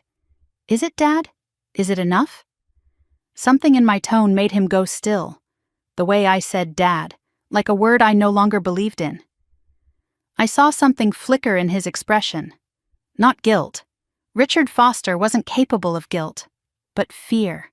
The same fear I had seen in my mother's eyes. I reached into my bag. My mother's gaze followed my hand, tracking every movement. I pulled out the manila envelope. Thick, official, undeniable. The room seemed to hold its breath as I walked toward the head of the table. Guests parted to let me pass, confusion and curiosity warring on their faces. I stopped at Richard's chair, looked down at the man who had watched my mother destroy me for 33 years and never once intervened. He looked up at me with that familiar expression. Irritation. Dismissal. Absence. I placed the envelope directly on his plate, covering his untouched prime rib. Merry Christmas, Dad. My voice carried to every corner of the room. I finally understand why you never saw me as your daughter. Richard's face went pale. His hands trembled as he reached for the envelope. What is this? Open it. Everyone should hear what's inside. My mother moved fast, reaching for the envelope. This is ridiculous. Danielle, stop this tantrum immediately. Don't touch it, Mom. I kept my voice steady, controlled. It's not for you. Though you already know what's inside, don't you? Our eyes met. 33 years of unspoken truth suspended between us. She froze with her hand outstretched, and for one moment I saw the mask slip. Terror. Pure, undisguised terror. Richard's hands shook as he broke the seal and pulled out the documents. I watched his face as understanding dawned.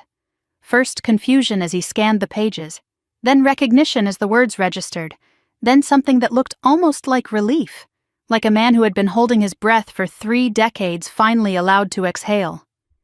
Where did you get this? His voice was barely a whisper. Grandma Eleanor. She left me the truth you've been hiding my entire life."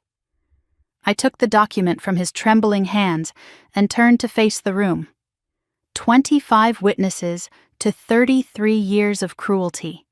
25 people who had watched my family dismiss me, belittle me, erase me. 25 people who were about to learn why. "This is an official DNA analysis from Gene Tech Laboratories." My voice was clear, steady, carrying to every corner of the dining room. I saw phones being lowered, conversations abandoned, all attention fixed on me. Subject A, Richard Allen Foster. Subject B, Danielle Marie Foster. I paused, letting the silence build, letting the anticipation grow. Genetic comparison results. 0% match. Gasps erupted around the table. I heard Victoria's champagne glass hit the table with a sharp clink. Conclusion: Richard Allen Foster is excluded as the biological father of Danielle Marie Foster. The room erupted into chaos. Whispers became exclamations. Hands flew to mouths. Eyes darted between me and my parents. I pulled the photograph from the envelope, the one Eleanor had kept hidden for 33 years. She also left me this. My voice cut through the noise. Our mother, summer of 1990, with a man named Daniel. 6 months before I was born. I held it up so everyone could see. My mother, young and radiant, standing with a man who was clearly not Richard. A man whose eyes and smile I saw every time I looked in a mirror. The whispers grew louder, spreading like fire. I always thought Danielle looked different. Lydia had an affair? Before the wedding? Richard knew? I let them talk. Let the truth sink in. Let 33 years of lies unravel in real time. My father sat motionless, staring at the photograph. The color had drained from his face entirely. "You knew," I said softly, "just to him, didn't you?" He didn't answer. "Grandma Eleanor told me everything. You've known since I was 3 years old. You did a blood type test. The results were impossible if you were my father. Still nothing. You knew I wasn't your daughter. And you let her treat me like garbage for 30 years. You watched her punish me for a sin I didn't commit. And you did nothing." Richard finally spoke. His voice was barely audible, cracking on every word. "I always suspected. From the day you were born. You didn't look like me, didn't act like me. But I told myself..." "Told yourself what? That if I ignored it, it would go away. That pretending was easier than knowing." The room had gone completely silent again. Every guest frozen, watching the patriarch of the Foster family crumble before their eyes. "You could have left her," I said. "You could have demanded a paternity test. You could have been honest with me, with yourself, with everyone. But you chose lies instead, and I've been paying for that choice my entire life." My mother found her voice. "Richard, tell them she's lying." Her command rang hollow, desperate. "Tell them these documents are forged, that she's making this up to ruin Victoria's night." Richard didn't move, didn't speak, didn't come to her defense. "My mother was a senile old woman," my mother continued, her voice rising. "She didn't know what she was doing at the end. This is all some kind of misunderstanding." "Grandma Eleanor was sharper than anyone in this room," I said. "Including you." Her eyes filled with tears. Practiced, perfect, on cue. "I can't believe my own daughter would do this to me. On Christmas Eve. In front of our family. Your daughter?" My voice was ice. "When have you ever treated me like your daughter? I raised you. I fed you. I kept a roof over your head. You erased me from photo albums. You called me useless at every opportunity. You made me give up my education to care for you and then told me I was too old to go back. You have never once treated me like your daughter. I was your servant, your scapegoat, your punching bag." The relatives shifted uncomfortably. The whispers returned, but different now. Not gossip, judgment. Old Aunt Patricia spoke up. "Lydia, is this true? About the affair?" My mother's mask slipped further, the careful composure she had maintained for 33 years cracking in real time. It was one mistake. One summer 34 years ago. The room erupted again. Voices overlapping, questions flying, accusations building. And through it all, my mother stood frozen in the ruins of her perfect lie. Victoria stood up, her face flushed with rage. "This is insane. She's lying. She has to be lying." I turned to my sister, the golden child, the favorite, the one who had everything I was denied. "No, Victoria, I'm not lying. And I think you knew. I don't know what you're talking about. You found out somehow. Maybe you overheard them. Maybe Mom told you. But you knew I wasn't Richard's daughter, and you used it. Every time you called me useless. Every time you said I didn't belong, you knew why and you enjoyed it." Victoria's face went pale, then red, then pale again. "So what if I knew? You think it was easy for me? Having a sister who was living proof that my mother was a cheat. I was a child, Victoria, a baby. I didn't do anything to you. You existed. That was enough." The words hung in the air, ugly and honest. 33 years of cruelty distilled into 3 words. You existed. That was enough. Bradley pushed back from the table. His face had gone gray. "Victoria, stop talking," she spun on him. "Don't tell me what to do. I can't believe what I'm hearing." Bradley's voice was quiet but firm. "Your mother admits to an affair. Your father admits he knew your sister wasn't his. And your biggest concern is your engagement party? This is my family, Bradley. You don't understand. I understand perfectly. I just don't like what I see." He stood up, walked around the table toward me, 25 pairs of eyes following his every step. "I'm sorry," he said to me. "I should have said something months ago, years ago, the way they treat you. It's wrong." Victoria's voice rose to a shriek. "Bradley!" He didn't turn around. "I need some air." He walked out of the dining room. The front door opened and closed. Victoria stood alone in her champagne-colored dress, looking like a costume for a play that had just ended. Richard hadn't moved since reading the DNA results. He sat at the head of his table, surrounded by his family, utterly alone. The patriarch of nothing. I walked back to stand before him. "You have nothing to say to me? What do you want me to say?" "The truth. For once in 33 years. A long pause. Then words I had waited my entire life to hear. "I knew before you were born." The room went silent again. Even Victoria stopped her dramatics to listen. Lydia came home smelling like another man's cologne. I saw how she looked at her phone, how she glowed when she thought I wasn't watching. I knew something was wrong. But you married her anyway. The wedding was planned. Both families expected it. I thought once we were married it would stop. I thought I could love her enough to make her forget him. And when I was born, he couldn't meet my eyes. You had his eyes, Daniel's eyes. I knew the moment I saw you. You could have divorced her, demanded answers, done something, and admit to everyone that my wife cheated on me, that my marriage was a fraud from the start, that I was a fool. His voice cracked. I told myself if I ignored it, it would go away. If I never acknowledged it, it wouldn't be real. But you were always there, reminding me. Every time I looked at you, I saw him, so you let her punish me instead. It was easier than facing the truth. Did you ever love me? Even a little? He finally looked up, met my eyes, and in his gaze I saw the answer before he spoke it. I tried, I wanted to, but every time I started to, I'd see him, in your face, in your smile. And I couldn't. The words should have devastated me. Instead, they set me free.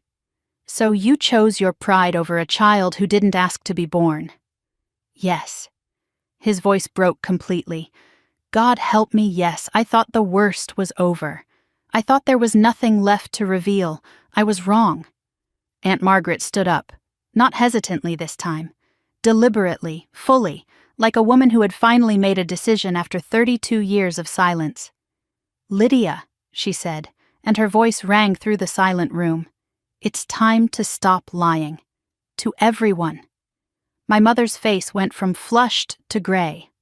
"Margaret, sit down." "No, I've been sitting down for 32 years. I've been keeping your secrets because you threatened me. because you knew things about my life that I couldn't afford to have exposed. Margaret turned to me. But your grandmother freed me from that, Danielle. Before she died, she told me it was time. And she gave me proof. Margaret! My mother's voice was desperate now, pleading in a way I had never heard before. There's more, my aunt said, ignoring her completely. More than the affair. More than the DNA. Something Danielle still doesn't know. She looked at me with tears streaming down her face. Something about why Daniel really left. And what your mother did to make sure he never came back. I thought I knew the worst of it. I thought the DNA results were the final secret.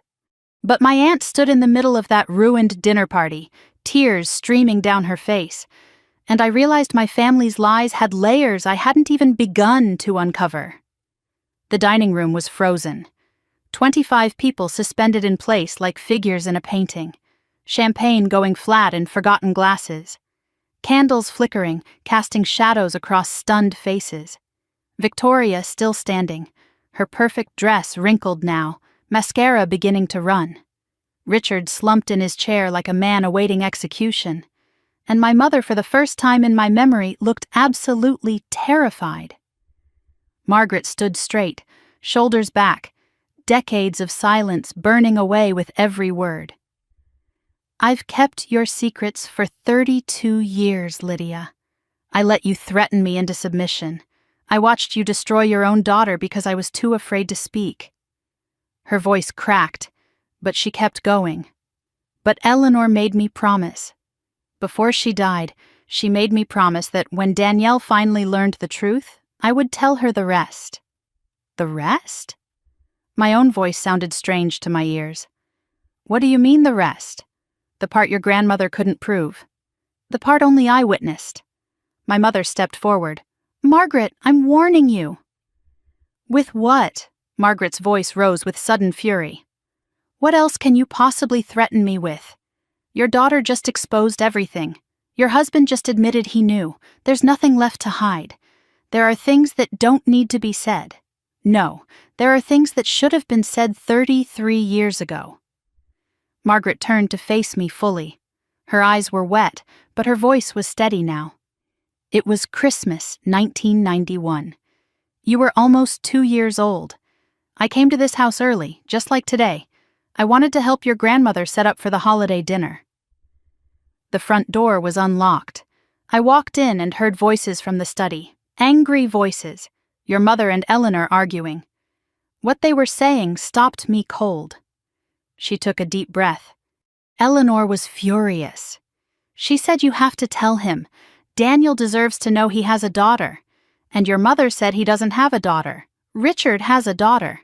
That's how it's going to stay. Eleanor told her she was punishing you for her own sin.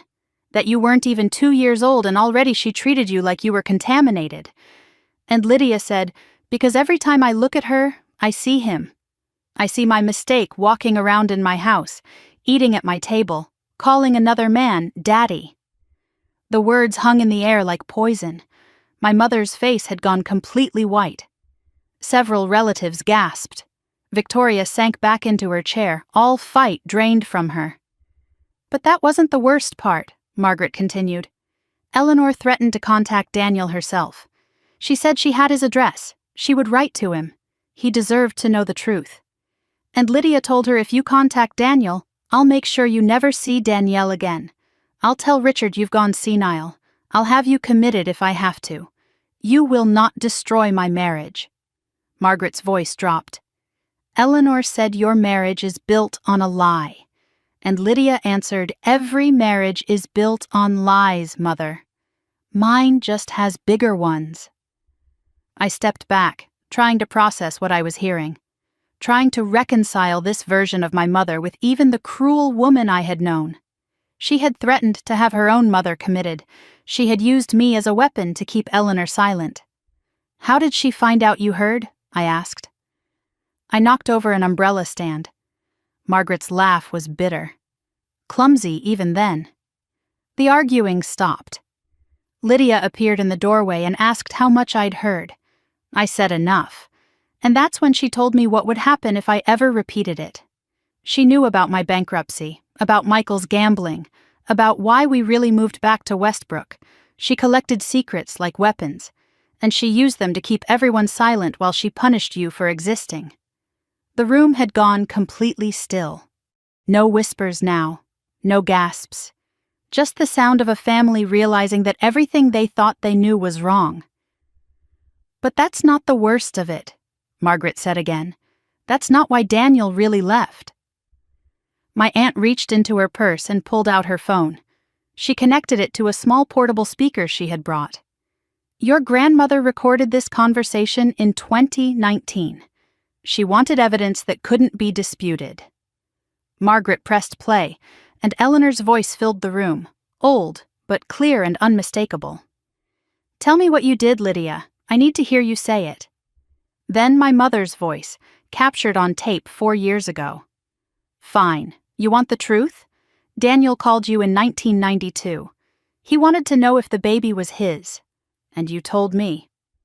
The recording continued, and I heard my mother confess to something I never could have imagined. I intercepted his next letter. He'd written to you, asking for a meeting, asking for the truth about me. "And?" Eleanor's voice prompted. And I wrote back. Pretending to be you, I told him the baby wasn't his, that a paternity test had been done, that he needed to stop contacting our family or Richard would press charges for harassment. You forged my handwriting. I practiced for weeks. He believed it. He stopped calling. He stopped writing. He disappeared. The room erupted. Voices overlapping, accusations flying, decades of polite silence shattered in an instant. But I couldn't move. I couldn't speak. I could only stand there as the full weight of what my mother had done crashed over me. Daniel had tried to find out. Daniel had wanted to know. He had written letters, made phone calls, searched for the truth. And my mother had forged my grandmother's handwriting, pretended to be Eleanor, and driven him away with lies. "He thought you didn't want him," I whispered. "He thought he wasn't my father." "Because that's what I needed him to think," my mother's recorded voice answered. "Because if he came back, everything would fall apart." The recording continued. Richard's voice joined in, captured in that same conversation. "You told me Daniel was harassing your mother. That's why I threatened to call the police." "It was the only way to make him stop," Lydia replied. "I believed you." Richard's recorded voice was heavy with exhaustion. "God help me. I helped you destroy that man's chance to know his own daughter." "I didn't know. I swear I didn't know she forged that letter." Richard looked up from the table now, his face ashen. His voice matched his recorded self. "I didn't know. I thought Eleanor had rejected him. I thought he just gave up. My mother had manipulated everyone. Eleanor, Richard, Daniel, me. She had woven a web of lies so complex that even the people closest to her couldn't see the truth. The relatives erupted into chaos.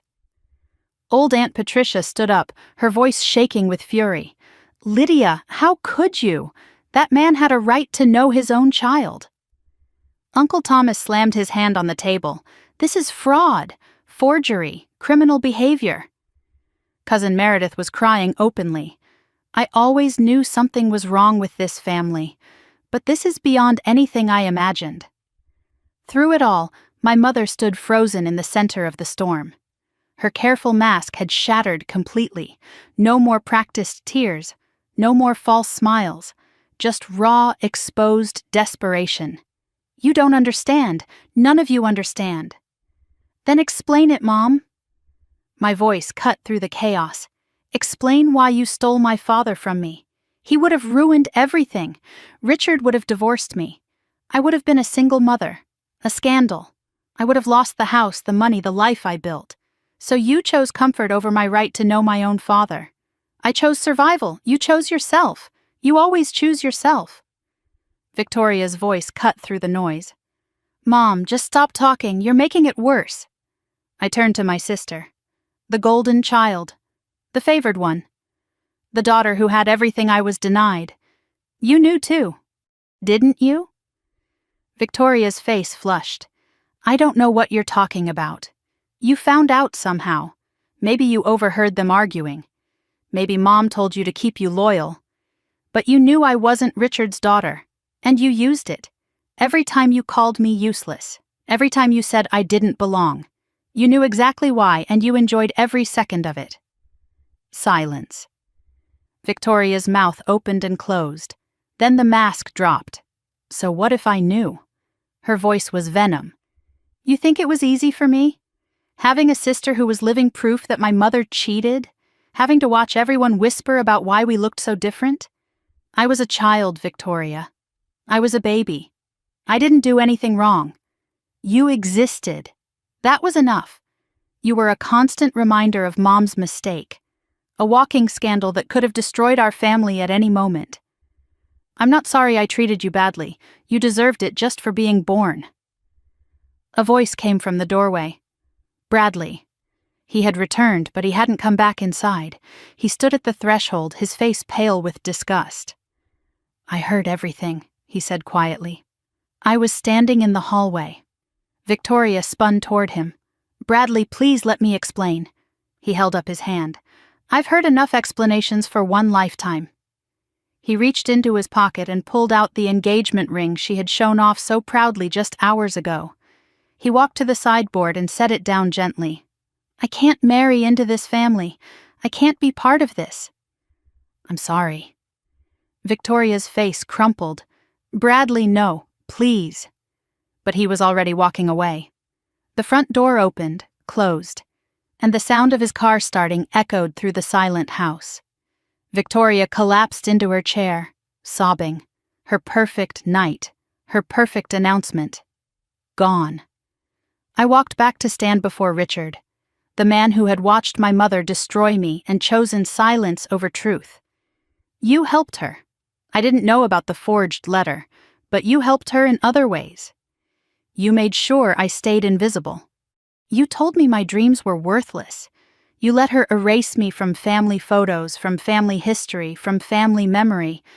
What was I supposed to do? His voice was barely audible. Be a father. Even if I wasn't yours biologically, I was a child in your house.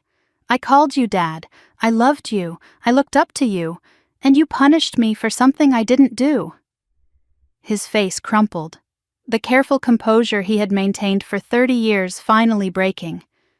I couldn't love you back. I tried. In the beginning, I tried. But every time you smiled, I saw him. Every time you accomplished something, I thought that's not mine. That came from someone else.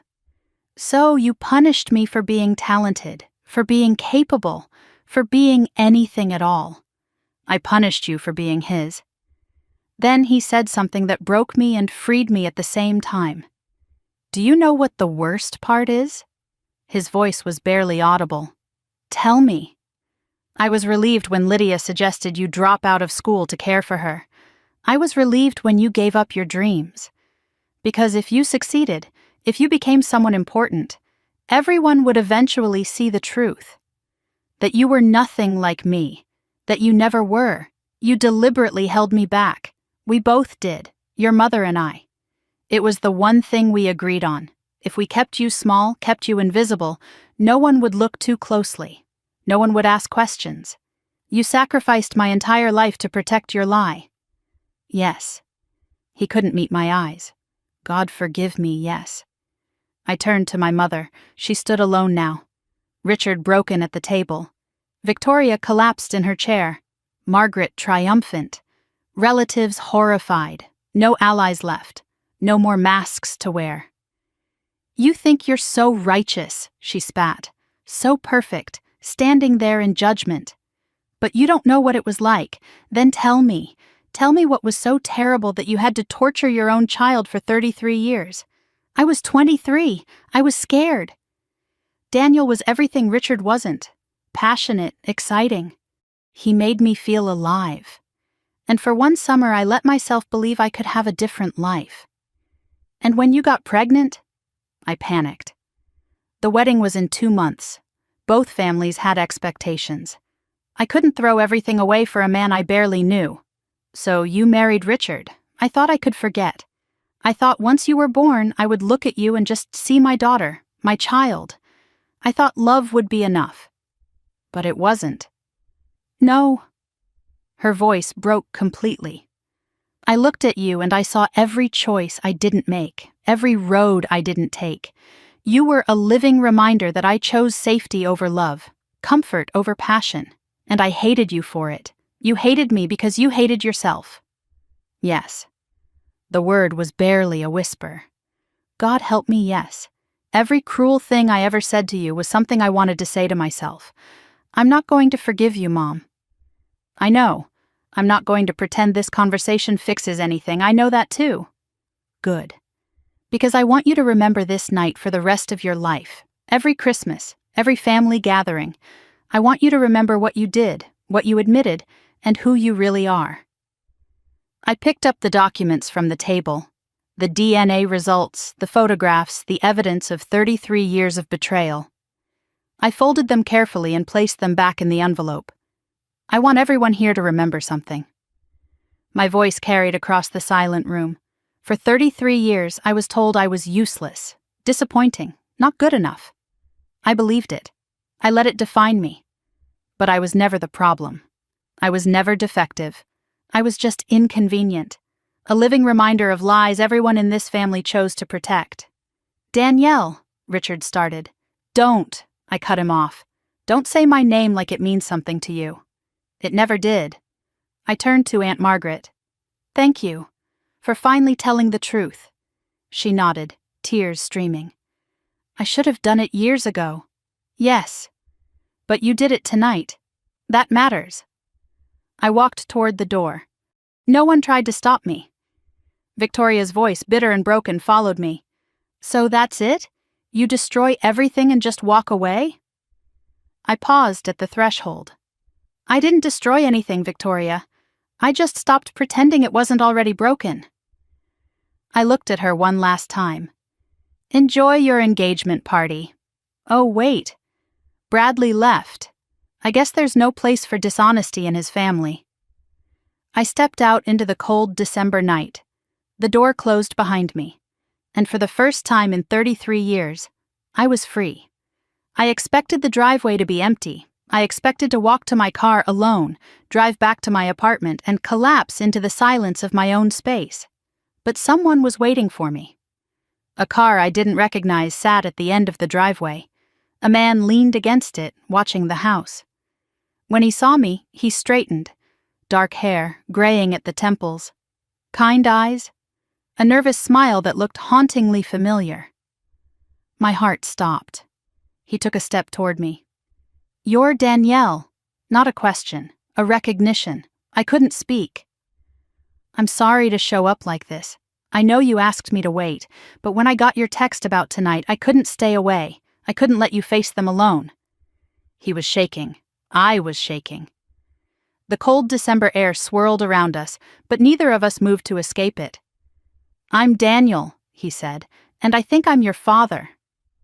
I stood in my mother's driveway on Christmas Eve, snow beginning to fall, and met the man whose existence had shaped my entire life. The man I had never been allowed to know. The man who had spent 33 years believing a lie my mother had told him. And for the first time since I opened that envelope, I had no idea what to say. I had imagined meeting my father 1,000 times. In restaurants, in parks, in carefully planned reunions where I would know exactly what to say. I never imagined it would be in my mother's driveway on Christmas Eve, with mascara on my cheeks and 33 years of questions caught in my throat. Daniel Mercer stood 10 feet away from me, dark hair graying at the temples, kind eyes that crinkled at the corners when he tried to smile. Hands shoved deep in his coat pockets, shoulders hunched against the cold, or maybe against the weight of everything he didn't know how to say. He looked like a man who had driven 3 hours without knowing if he would be welcome. He looked like a man who had spent 33 years wondering. He looked like me. I know I should have waited, he said. His voice was rough, uncertain. Your message said after Christmas. But when you texted that you were confronting them tonight, I couldn't just sit in Portland and wonder what was happening. I couldn't let you face that alone, even if I was just sitting in a parking lot. I couldn't stay away. How long have you been here? 2 hours, maybe more. I heard shouting through the windows. I almost came inside 3 times. Why didn't you? Because this was your moment, your truth to tell. I didn't have the right to take that from you. I stared at him. This stranger who was my father. This man who had been erased from my life before I could even remember him. I should have been angry that he showed up uninvited. I should have been cautious. He was still a stranger after all. Instead, I felt something unexpected. Relief. Someone was here. Someone who wanted to be here for me. Not because of obligation or guilt, because he chose to come. I walked down the porch steps toward him. Each step felt like crossing a bridge I had spent 33 years searching for. The snow was falling harder now, dusting his shoulders, catching in my hair. When I reached him, when I stood close enough to see my own eyes reflected in his face, I said the only thing I could think of. I have so many questions. I know. He nodded, his voice breaking slightly. I have questions too. About everything. About you. About what happened. About why I believed that letter for so many years instead of fighting harder. You believed it because my mother is a very convincing liar, and because Eleanor's handwriting was close enough to fool anyone who didn't know her well. He looked past me at the house. The windows still glowed with Christmas lights I had hung. The faint sound of chaos still echoed from inside. What happened in there? Everything. I told them about the DNA results, about the affair, about Eleanor's letter, and then my aunt played a recording of my mother confessing to forging the letter that drove you away. A recording? Eleanor made it. 4 years ago. She wanted evidence that couldn't be disputed. Daniel was quiet for a long moment. Then he said something that made my chest ache. I tried to find out. In 1992, I heard rumors about Lydia having a baby. I did the math. I called your grandmother. I wrote letters. I know, Margaret told me. My mother intercepted your letter and wrote back pretending to be Eleanor. She told you a paternity test had been done. That I wasn't yours. That you needed to stay away or Richard would press charges. I believed it. His voice cracked. God help me, I believed it. I wanted to fight, but a paternity denial and a threat of police involvement seemed so final. I thought I was protecting everyone by staying away. You were lied to. It wasn't your fault. It doesn't feel that way. It feels like I abandoned you. For 33 years, you grew up without me, without even knowing I existed. And I was 3 hours away, wondering if maybe I had a daughter somewhere who would never know my name. Headlights swept across the driveway. A car pulled up beside us, and Aunt Margaret stepped out. She saw Daniel and stopped, her face registering surprise, then understanding, then something like hope. Oh my God. You actually came. You told him where I was? I asked. I told the investigator to pass along your text. I didn't think he'd show up tonight. Daniel shrugged, a small, nervous movement. I've waited 33 years. I couldn't wait one more night. Margaret looked between us, her eyes filling with tears. Eleanor would have wanted this. She would have wanted you to meet him, Danielle. She spent the last years of her life trying to make this happen. I know. I felt my grandmother's presence like a warmth in my chest. She's the reason any of this is possible. Margaret took a deep breath. You're not going back to your apartment tonight, Danielle. Either of you. What? You just detonated a bomb in that house. You need somewhere safe, somewhere you can process everything without worrying about who might show up at your door. She looked at Daniel. I have a guest room and a couch, and more wine than any of us should drink alone on Christmas Eve. I glanced at Daniel. He glanced at me. Neither of us knew what to do, so we did the only thing that made sense. We followed Margaret home. Margaret's house was small and warm, nothing like the Foster mansion. Christmas decorations modest but genuine. A real tree, slightly crooked, covered with ornaments collected over decades. Mismatched furniture, books stacked on every surface. It's not much, Margaret said as she led us inside. It's everything, I replied, and I meant it. We sat in her living room until 2 a.m, talking, crying, laughing at the absurdity of it all. Daniel told stories about my mother as she had been at 23, passionate, wild, Nothing like the cold woman I had known. She made me feel like I could be anyone, he said, like the world was full of possibilities. I fell in love with her in about 3 days. What happened? She got scared. The wedding was planned. Both families expected it. Richard was safe and stable and everything her parents wanted for her. I was a junior accountant with big dreams and no money. She chose security over passion. He paused. I thought about fighting for her, showing up at the wedding, making some grand gesture. But she asked me not to. She said she had made her choice and I needed to respect it. So I did. I let her go. And then you found out about me. A year later. Rumors started circulating. Lydia Foster had a baby girl, 9 months after the wedding. I did the math 1,000 times. I called everyone I could think of. And when that letter came, the one I thought was from Eleanor, he trailed off. I stopped fighting. I convinced myself I was wrong. That the baby was Richard's after all. That I was seeing what I wanted to see. I moved to Chicago, then to Portland. I built a life. But I never stopped wondering. I never got married, never had other children. Some part of me always knew something was missing. I just didn't know it was you. Somewhere around midnight, the talking stopped. We sat in comfortable silence, the fire crackling, snow falling outside the window. Daniel looked at me across the room. I know we just met, but I need you to know something. What? I'm proud of you. For what you did tonight. For standing up to all of them. For demanding the truth even when it would have been easier to stay silent. Eleanor would have been proud too. I felt tears sting my eyes. She's the one who made it possible. Then I owe her everything. He paused, and someday I'll find a way to thank her. I went to the guest room around 2:30, exhausted but unable to sleep. My phone buzzed on the nightstand. A text from Victoria. I hope you're happy. You destroyed everything. Bradley left. Mom's having a breakdown. Dad's not speaking. Merry Christmas. I read it once, then I deleted it. I didn't feel happy. But I didn't feel guilty either. For the first time in 33 years, I felt free. Christmas morning. I woke at 8:47 to the smell of coffee and something sweet baking. For a moment I forgot where I was. Then memory flooded back. The dinner, the confrontation, Daniel in the driveway. It wasn't a dream.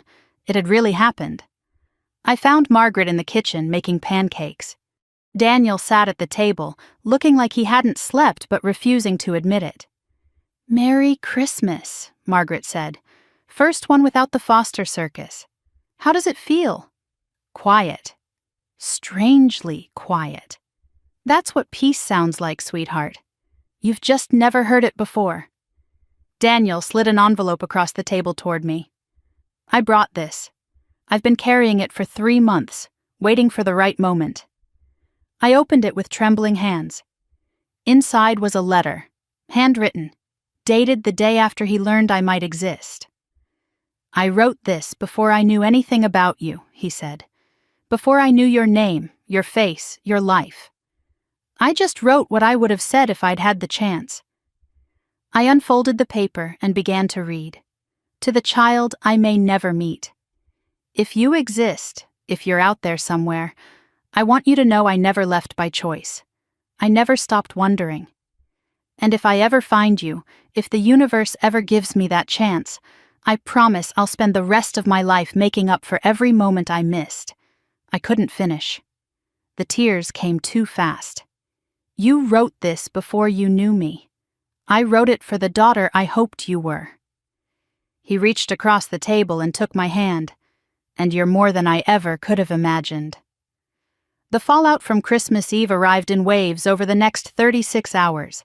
My phone became a battlefield of texts and calls I mostly ignored. But I read every message. The picture they painted was devastating for the people who had spent 33 years lying.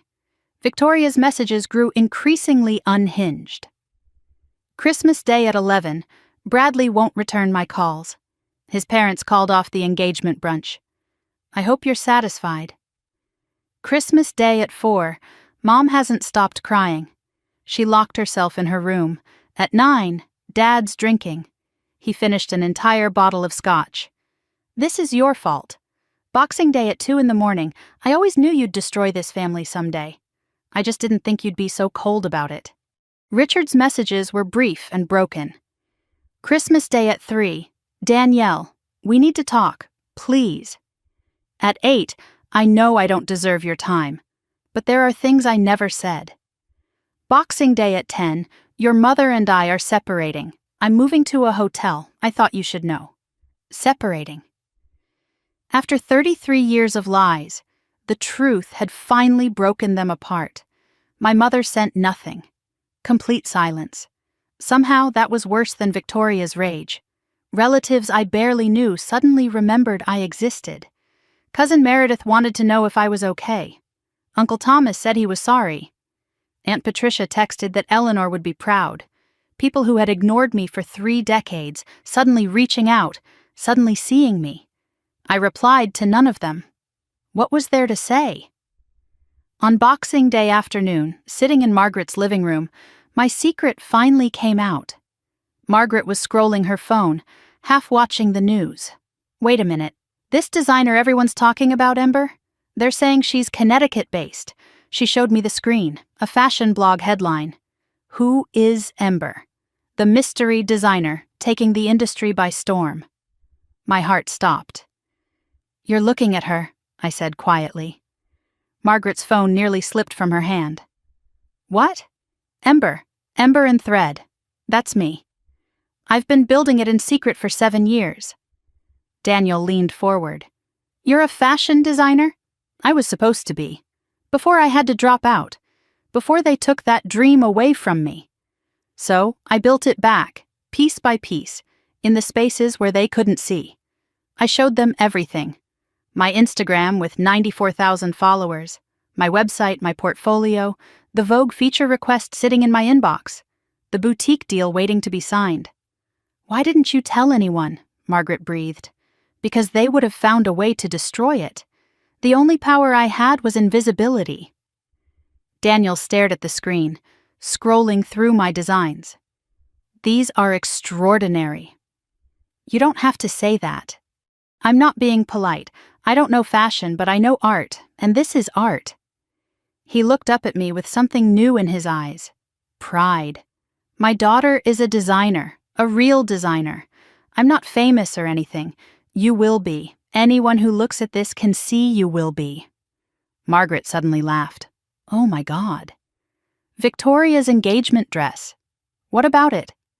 She spent weeks bragging about finding this amazing independent designer online. She paid $3,000 for a custom piece. Margaret turned her phone around. Victoria's Instagram post from October. The dress she wore to announce her engagement. My dress, Ember's work. She wore your dress to get engaged. She had no idea. The irony kept me warm on a lot of cold nights. Daniel had to leave the next morning. Work things to handle in Portland, even in retirement. But he made me a promise before he went. "I missed 33 years, Danielle. I can't get them back, but I can be here for the next 33. Or however many I have left. You don't owe me that. I'm not offering because I owe you. I'm offering because I want to know who you are. The woman you became despite everything they did. The designer who built an empire in secret. The daughter I never got to raise. I don't know how to do this. The family thing, I've never had one that wasn't broken. Then we'll figure it out together. Slow as you need, no pressure. What if I'm too damaged? What if I can't be what you want?" He turned to face me fully, his eyes bright with unshed tears. "You're already more than I ever hoped for. You don't have to be anything except yourself." I didn't plan what happened next. One moment I was standing apart, holding myself together. The next I was in his arms. He held me carefully, like something precious he was afraid to break. "I'm sorry," he whispered into my hair, "for every birthday, every Christmas, every moment I should have been there. It wasn't your fault, it doesn't matter, I'm still sorry." We stood on Margaret's porch until the cold drove us inside. And for the first time in my life, I understood what it felt like to have a father who wanted me. Not perfect, not healed, but wanting. and that was more than I had ever had before. Daniel left the next morning. We exchanged phone numbers, made plans to talk every Sunday, promised this was a beginning and not a goodbye. Margaret drove me back to my apartment and helped me carry in the bags I had never unpacked at my parents' house. "What will you do now?" she asked. "I don't know. Everything is different. I have a father who wants to know me, a career I don't have to hide anymore, a family that finally knows the truth, and Vogue wanting an interview." I had almost forgotten, the email still sitting in my inbox, the chance to reveal myself to the world. "Are you going to do it?" I looked around my small apartment, the space where I had built ember in secret, stitch by stitch, dream by dream. "Yes, I think I am." Margaret smiled. "Eleanor would be so proud, I hope so, because I'm about to show them all exactly who they called useless." The new year was coming, and with it, a version of Danielle Foster the world had never seen. But first, there was one more thing I needed to face. My mother still hadn't called, and somehow her silence was louder than all of Victoria's rage combined. 1 month after I burned my family's lies to the ground, I stood in a Manhattan studio surrounded by my own creations and realized something extraordinary. I wasn't rebuilding my life. I was finally living it. January 24th, 4 weeks after Christmas Eve. I stood in the center of 1,200 square feet of possibility, fabric bolts lining the walls like a library of dreams. 3 industrial sewing machines hummed in the corner. 2 dress forms displayed works in progress. A cutting table stretched across the back wall, covered with patterns and chalk marks, and the evidence of 18-hour days. Natural light streamed through tall windows, illuminating everything I had built in secret and everything I was about to show the world. This was my studio. Ember and Thread's first real home. No longer working above a laundromat in Westbrook, hiding my passion in the hours between midnight and dawn.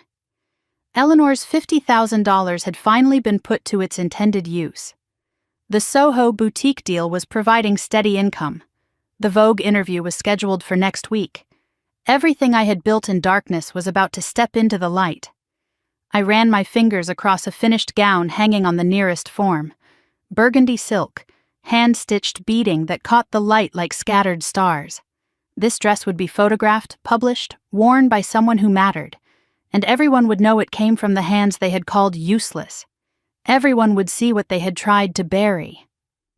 The Phoenix collection was complete. 12 pieces, each representing a stage of transformation, from darkness to light, from ashes to fire, from invisible to undeniable. Every stitch was infused with the story I had lived. The first piece was called The Burial Gown, deep charcoal silk, almost black, with a structured bodice that felt like armor. The skirt pooled like shadows at the feet. It represented the years of being buried alive in my family's expectations, drowning in their cruelty while pretending I could still breathe. The sixth piece was The Awakening.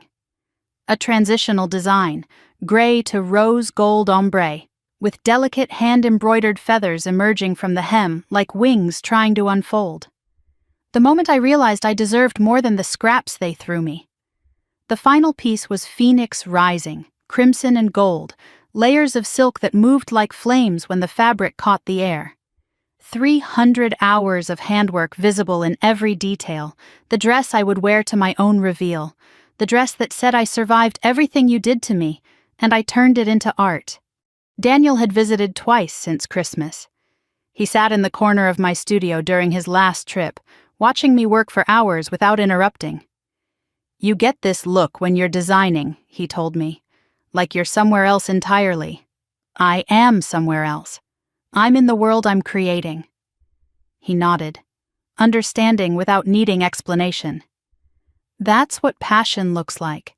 I remember it from when I was young, before life got complicated. I'm glad you found it again, Danielle.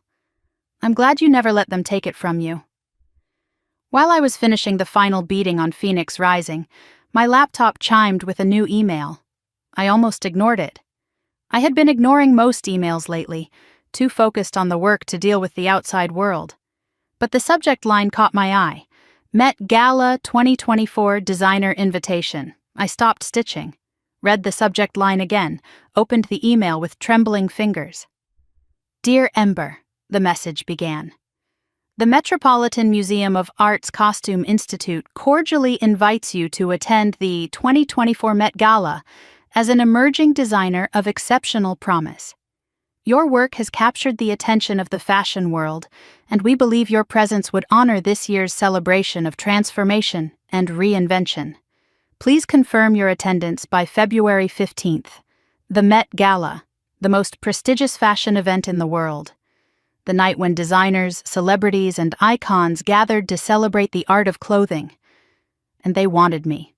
The girl from Westbrook who folded scarves at a boutique. The invisible daughter who was never supposed to amount to anything. They wanted Ember. They wanted me. I read the email 7 times before I believed it was real. Then I called Daniel. He answered on the second ring. What's wrong? Nothing's wrong. Everything's right. I just got invited to the Met Gala. Silence. Then a sound that might have been a laugh or might have been a sob. My daughter is going to the Met Gala. It felt strange to hear him say it. Strange and wonderful and right. Your daughter is going to the Met Gala. I wish Eleanor could see this. I think she can, I said softly. I think she's been watching all along. January 28th. The day of the Vogue interview. I arrived at One World Trade Center wearing a dress I had designed myself. Subtle, professional, unmistakably Ember. The receptionist's eyes widened when I gave my name. You're Ember? We've been dying to know who you are.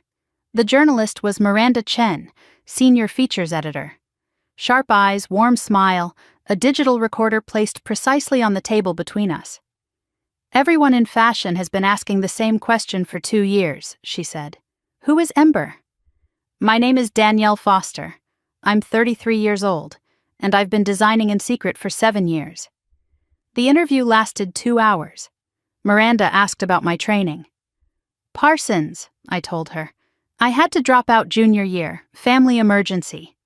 She asked about my inspiration, survival, transformation, proving that what others discard can become something beautiful. She asked why I had hidden for so long, because the people who should have supported me would have destroyed it if they'd known. I built Ember in the spaces they couldn't see, in the hours they thought I was sleeping, in the parts of myself they never bothered to look at. And now they can see exactly what I've become. I didn't expose every detail of my family's cruelty, but I didn't hide it either. I came from a family that didn't believe in me, a family that actively worked against my dreams. Some families lift you up. Mine tried to bury me. But you can't keep something buried forever. Eventually it grows through the cracks. Eventually it reaches the light. The photographer took pictures in my studio afterward. Me surrounded by my creations. The Phoenix Rising gown displayed prominently behind me. For the first time, my face would be attached to my work. Ember was no longer a mystery. Ember was me. After the interview, Miranda leaned forward, recorder off. Between us, she said quietly, this story is going to be huge. Secret designer reveals herself as the overlooked daughter of a prominent Connecticut family? That's headline gold. I'm not doing this for headlines. I know. That's what makes it such a good story. February 3rd. Publication day. I woke to my phone exploding. 417 notifications before I finished my first cup of coffee. The Vogue article had gone live at midnight. Headline: From Invisible to Iconic. The secret designer who built an empire in silence. The reaction was immediate and overwhelming. My Instagram followers jumped from 94,000 to 300,000 in 12 hours. Feature requests poured in from LA, Harper's Bazaar, W Magazine. The Soho boutique reported selling out of Ember pieces by noon. Fashion Twitter erupted. Who is this woman, and how did we not know about her? The quotes people latched onto spread across social media like wildfire. I was told I was useless so many times I started to believe it. Ember was my way of proving to myself more than anyone that they were wrong. You don't need permission to become who you're meant to be. You just need to start, even if you have to do it in secret. The people who tried to bury me are the reason I learned to bloom in the dark. The article mentioned my Connecticut background, mentioned the prominent family who had dismissed me. It didn't name them specifically. I had requested that. But anyone in Westbrook who read it would know exactly who I meant. The calls began immediately. Cousin Meredith. Oh my God, Danielle, I just read the Vogue article. I had no idea. Uncle Thomas, I always knew you were special. We're so proud. Random relatives who hadn't spoken to me in years, suddenly discovering I existed.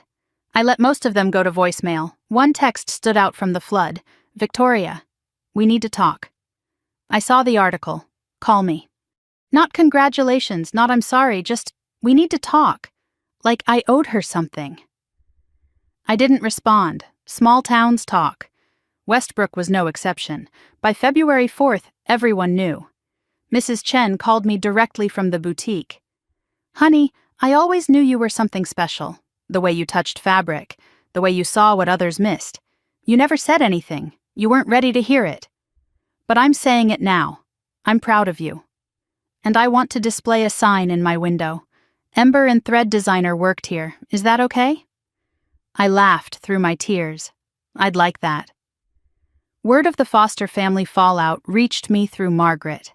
She called with updates I hadn't asked for, but needed to hear. Lydia had seen the article and locked herself in her bedroom for 2 days.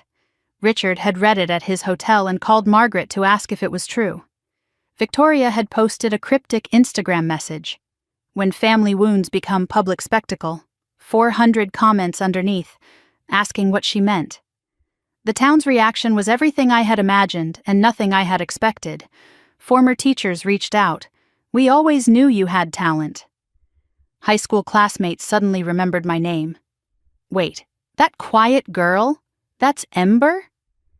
The local newspaper requested an interview. Westbrook's own fashion star. People who had ignored me for 33 years, suddenly desperate for a piece of my success. I didn't gloat. I didn't rub it in. I simply continued. Let my work speak. Let my success answer every question they had never bothered to ask. Margaret called again 2 days later. Richard and Lydia's separation is official. She's staying in the house. He's renting an apartment downtown. That was fast. 33 years of lies tend to collapse quickly once they're exposed. She paused. Do you feel bad? Do I? I considered the question honestly. Number 1, I feel free. Victoria called 5 times before I finally answered. February 7th. I picked up more out of curiosity than obligation. Danielle, finally! I've been trying to reach you for days. I've been busy. The Vogue feature and all. I read the article. It's wow. I mean, I always knew you were creative. Did you? Of course. Remember when you made that dress for my senior prom? I still have pictures somewhere. I remembered. Victoria had worn the dress, taken credit for finding it at a boutique, never mentioned I had made it.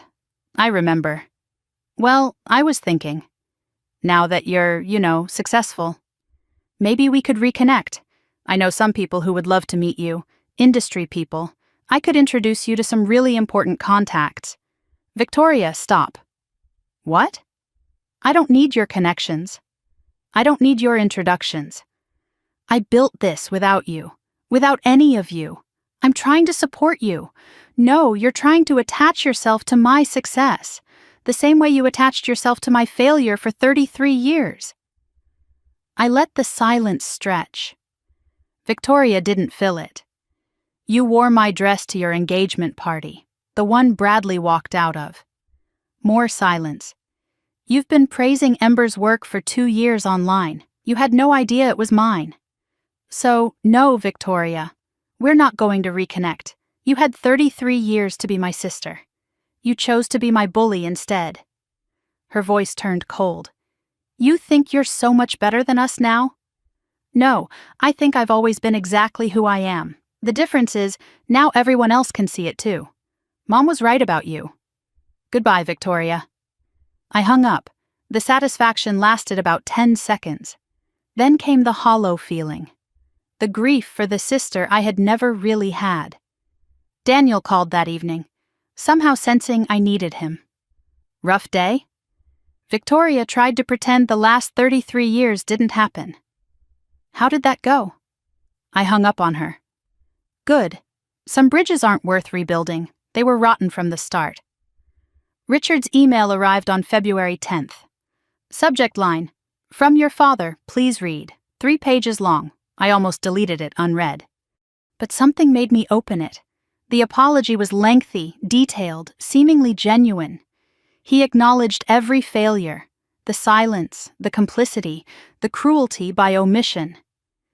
"I let your mother define how we treated you. I was too weak to stand up for you and too proud to admit I was wrong. I saw your article. I saw what you've become. And I realized that everything I thought I knew was backwards. You succeeded not because of us, but in spite of us. And that makes your achievement even more remarkable." His request was simple. "I don't expect forgiveness. I haven't earned it. But if you ever want to talk, not as father and daughter, we lost that chance long ago. But as two people trying to understand what went wrong, I would welcome it." I'm proud of you, Danielle. I know I have no right to be. But I am. I read the email 3 times. Showed it to Daniel during our Sunday call. "What do you think I should do?" "That's not my choice to make. But I'll support whatever you decide." I drafted a reply, deleted it, drafted another. The response I finally sent was 2 sentences. "I received your email. I'm not ready to respond, but I'm not saying never. Give me time." It wasn't forgiveness. It wasn't reconciliation. It was a door left slightly ajar. Whether I would ever walk through it, I didn't yet know. 2 days later, an envelope arrived.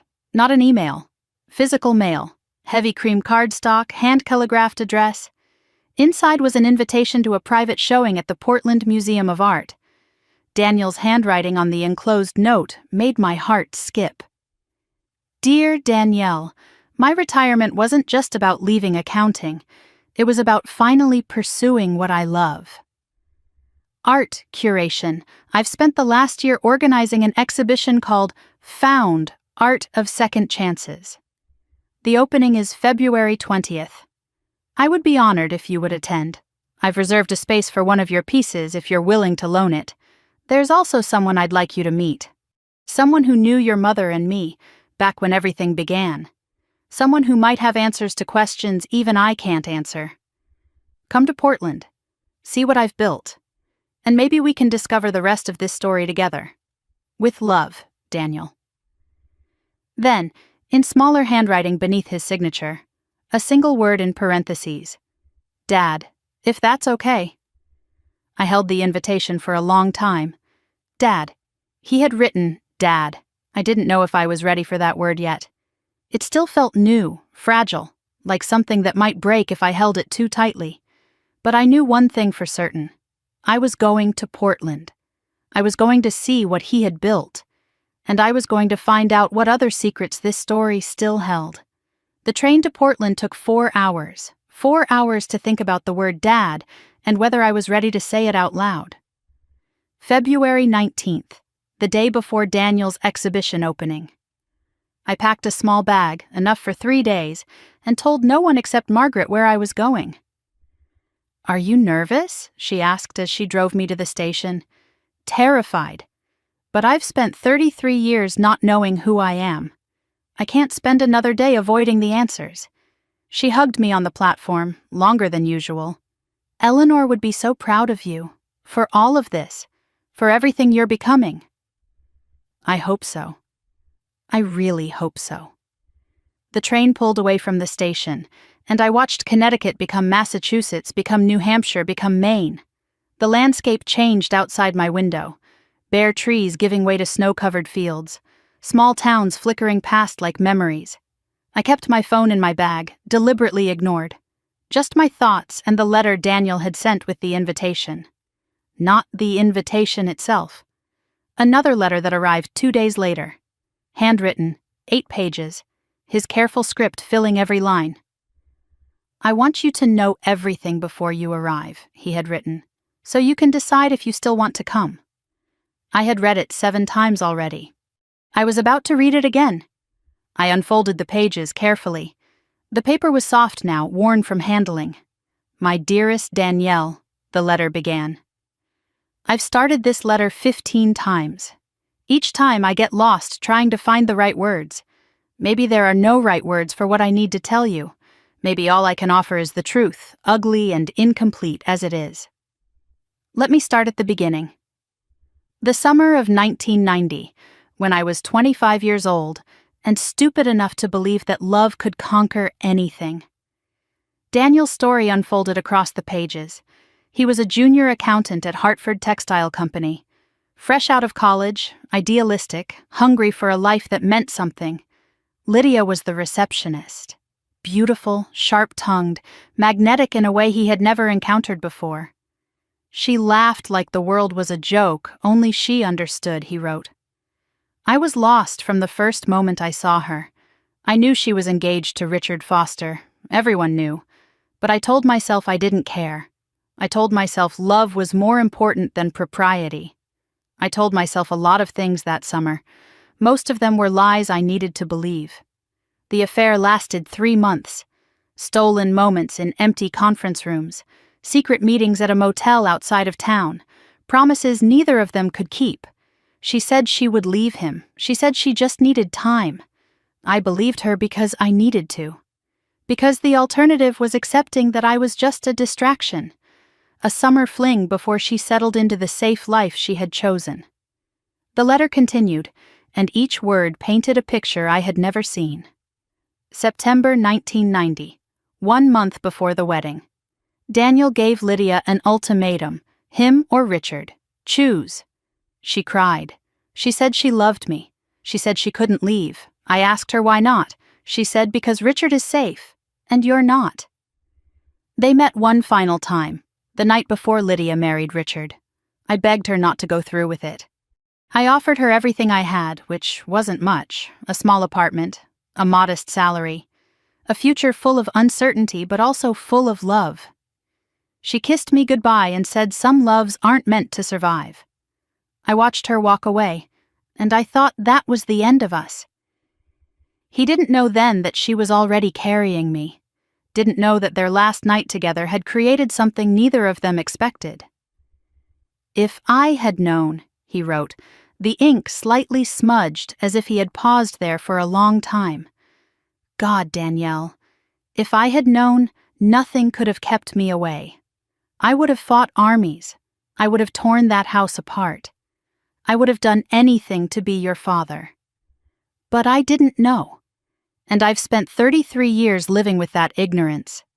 The next 2 years were the longest of my life, the letter continued. I tried to forget her, tried to move on, dated other women, threw myself into work. But something kept pulling at me. A feeling I couldn't name. A sense that something important had been left unfinished. In early 1991, Daniel heard rumors at the office. Lydia Foster had a baby girl, born in March, 8 months after the wedding. I did the math 1,000 times, he wrote. I knew, in my bones, I knew, but knowing and proving are different things. He called Eleanor first, the only person he thought might tell him the truth. Your grandmother was kind to me, Danielle. She didn't lie outright. She just said it wasn't her truth to tell. Then he wrote to Lydia directly, asked for a meeting, asked for honesty, asked if the child was his. The response came 2 weeks later. Eleanor's handwriting, or so he thought. It said a paternity test had been done. The baby was Richard's. I was mistaken. It said if I contacted the family again, Richard would file harassment charges. It said to forget Lydia, forget the baby, forget everything. I believed it. He had underlined those 3 words so hard the pen nearly tore the paper. God help me, I believed it. I requested a transfer to the Chicago office. Left Connecticut within a month. Spent the next 30 years telling myself I had imagined the whole thing. I dated other women, never married, never had children. Something always felt missing. Some part of me knew, but I couldn't face it. Facing it meant admitting I had given up, that I had let a letter, a single piece of paper, keep me from my own daughter. In 2019, everything changed. A DNA database flagged a distant cousin connection. Daniel started investigating, found records, hired a researcher. And then I found you, Danielle Marie Foster. Born March 15, 1991, 9 months after my last night with your mother. I realized then that the letter I received wasn't from Eleanor. The handwriting was close, but not quite right. Your mother had forged it. She had stolen my chance to know you, and your grandmother had spent 28 years trying to make it right. The final pages of Daniel's letter were the hardest to read. I won't pretend to understand what you've been through, he wrote. I can't imagine growing up in that house, being treated the way you were, never knowing why. But I can tell you this. If I had known about you, nothing would have stopped me. Not Richard's threats, not Lydia's manipulation, not 1,000 forged letters. I would have fought for you. I would have been there for every birthday, every scraped knee, every first day of school. I would have told you every single day that you were wanted, that you were loved, that you were never, ever useless. His regrets filled an entire page. I regret believing that letter without fighting harder. I regret letting 30 years pass without demanding answers. I regret every moment you spent thinking no one wanted you, when I was 3 states away, wanting you desperately without knowing you existed. His hopes filled the last page. I'm not asking you to call me Dad. That's a title I haven't earned. I'm not asking you to forgive your mother. That's your choice alone. I'm only asking for a chance to know the woman you've become, a chance to be something to you, even if we have to invent what that something is. There's someone I want you to meet in Portland. Her name is Clara. She was Eleanor's best friend for 50 years. She knows things even I don't know, things your grandmother never put in writing. Come to the exhibition.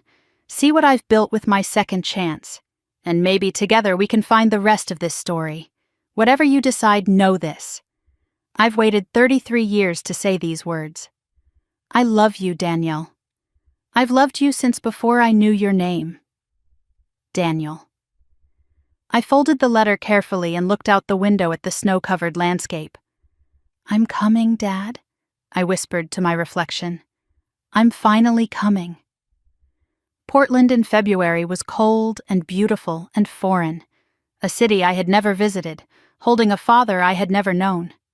The train station was small and intimate, nothing like Grand Central, and Daniel was waiting on the platform. He looked older than he had on Christmas Eve, tired, nervous, hopeful. He held a single flower in his hand. Lavender, like Eleanor used to grow. You came. His voice cracked on the words. Did you think I wouldn't? I thought you might change your mind. I wouldn't have blamed you. I'm done running from the truth, whatever it is. He drove me to the museum in his modest car, nothing flashy, nothing expensive. We made small talk at first. The train ride, the weather, the city, neither of us ready to dive deep. Not yet. The Portland Museum of Art was smaller than the Met, but warm and welcoming. A sign at the entrance read, Found, Art of Second Chances, curated by Daniel Mercer. Inside, paintings and sculptures and photographs filled the galleries, all centered on themes of loss and recovery. Things found after being lost, people reconnecting after years apart, beauty emerging from broken places. This is what you've been doing since retirement? I asked. This is what I've always wanted to do. I just needed 30 years to find the courage. In the final room, a space had been reserved in the center. An empty display with a card reading, Reserved for Phoenix Rising by Ember and Thread, on loan from the artist. I wasn't sure you'd bring it, Daniel said. I wasn't sure either. But it belongs here. It's about the same thing, isn't it? Rising from what tried to bury you. A woman stood in the corner of the gallery watching us. White hair, sharp eyes, elegant posture despite her age. She walked toward us slowly, leaning on a cane. Daniel, she said, is this her? Is this Eleanor's granddaughter? Clara, meet Danielle. Danielle, this is Clara, your grandmother's oldest friend. Clara's eyes filled with tears as she took my hands. I've been waiting a long time to meet you, child. Eleanor talked about you constantly. She did?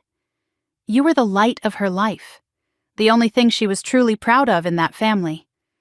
Clara had known Eleanor for 53 years, since they were young mothers together, raising children, keeping each other sane.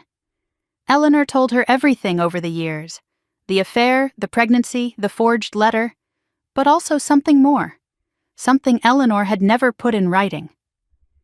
Your grandmother tried to reach Daniel in 1995, Clara said, 4 years after you were born. She did? Daniel's voice cracked.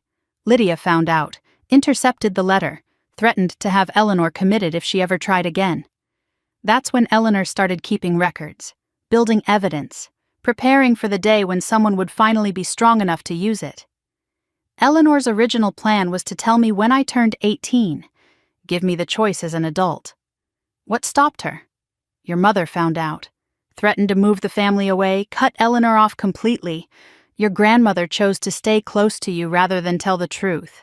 She chose proximity over honesty. She regretted it every day, but she couldn't bear to lose you. Clara reached into her bag and pulled out a small velvet pouch. Eleanor gave me this 30 years ago, said to hold it until the time was right. Inside was a ring, simple gold band, slightly tarnished with age, an inscription on the inside, to L, forever, D, 1990. Daniel gave this to your mother the night before her wedding, Clara explained. She kept it hidden for 3 years. Eleanor found it and took it for safekeeping. She gave it to me for protection. Said someday it should go to the person it was really meant for. Clara pressed the ring into my palm. Not the woman who betrayed his love, but the child that love created. I stared at the ring, evidence of a love story I had never been told, a promise that was broken before I was born. He really loved her. He loved the woman he thought she was, Clara said softly, before she became what she is now. That evening, we sat in Daniel's small craftsman house near the waterfront. We had dinner, talked for hours, looked through old photographs Clara had kept. I was beginning to feel something I had rarely experienced: belonging. Then my phone rang at 9 o'clock. Mom on the screen. First time she had called since Christmas. 6 weeks of silence, and now this. I should probably take this, I said. Daniel nodded. Whatever you need to do. Danielle. Finally. I've been trying to reach you. Her voice was sharp, controlled. No, you haven't. This is your first call in 6 weeks. I needed time to process. You understand. I understand that you've had 33 years to tell me the truth. You chose not to. I'm your mother, Danielle. Doesn't that mean anything? It means you gave birth to me. It doesn't mean you loved me. I did love you. In my own way. Your own way was cruelty. Your own way was erasure. Your own way was making me believe I was worthless for 33 years. I made mistakes. Everyone makes mistakes. Mistakes are accidents. What you did was deliberate. For 33 years, I need you to come home. Her voice shifted, became pleading. To talk, to work this out. There's nothing to work out. You owe me a chance to explain. I don't owe you anything. Silence on the line. Then harder. I am your mother. You owe me forgiveness. No, I don't. I don't owe you my silence. I don't owe you my pain. I don't owe you my presence at tables where I was never welcome. Danielle. Goodbye, Lydia. Don't call me again. I hung up. My hands were shaking, but my voice had been steady. Daniel sat beside me in silence, not touching, just present. How do you feel? I don't know. Empty, relieved, sad. All of those things can be true at once. Is it wrong that I don't feel guilty? No, it's healthy. You just set a boundary with someone who never respected a single one. That night, alone in Daniel's guest room, I pulled out Eleanor's letter for the first time in weeks. Not the DNA results, not the evidence, just the final page. The postscript she had written 1 week before she died. I read it by the light of a small lamp, the ring Daniel had once given my mother sitting on the nightstand beside me. P.S., my darling girl. I need you to remember something, in case everything else fades.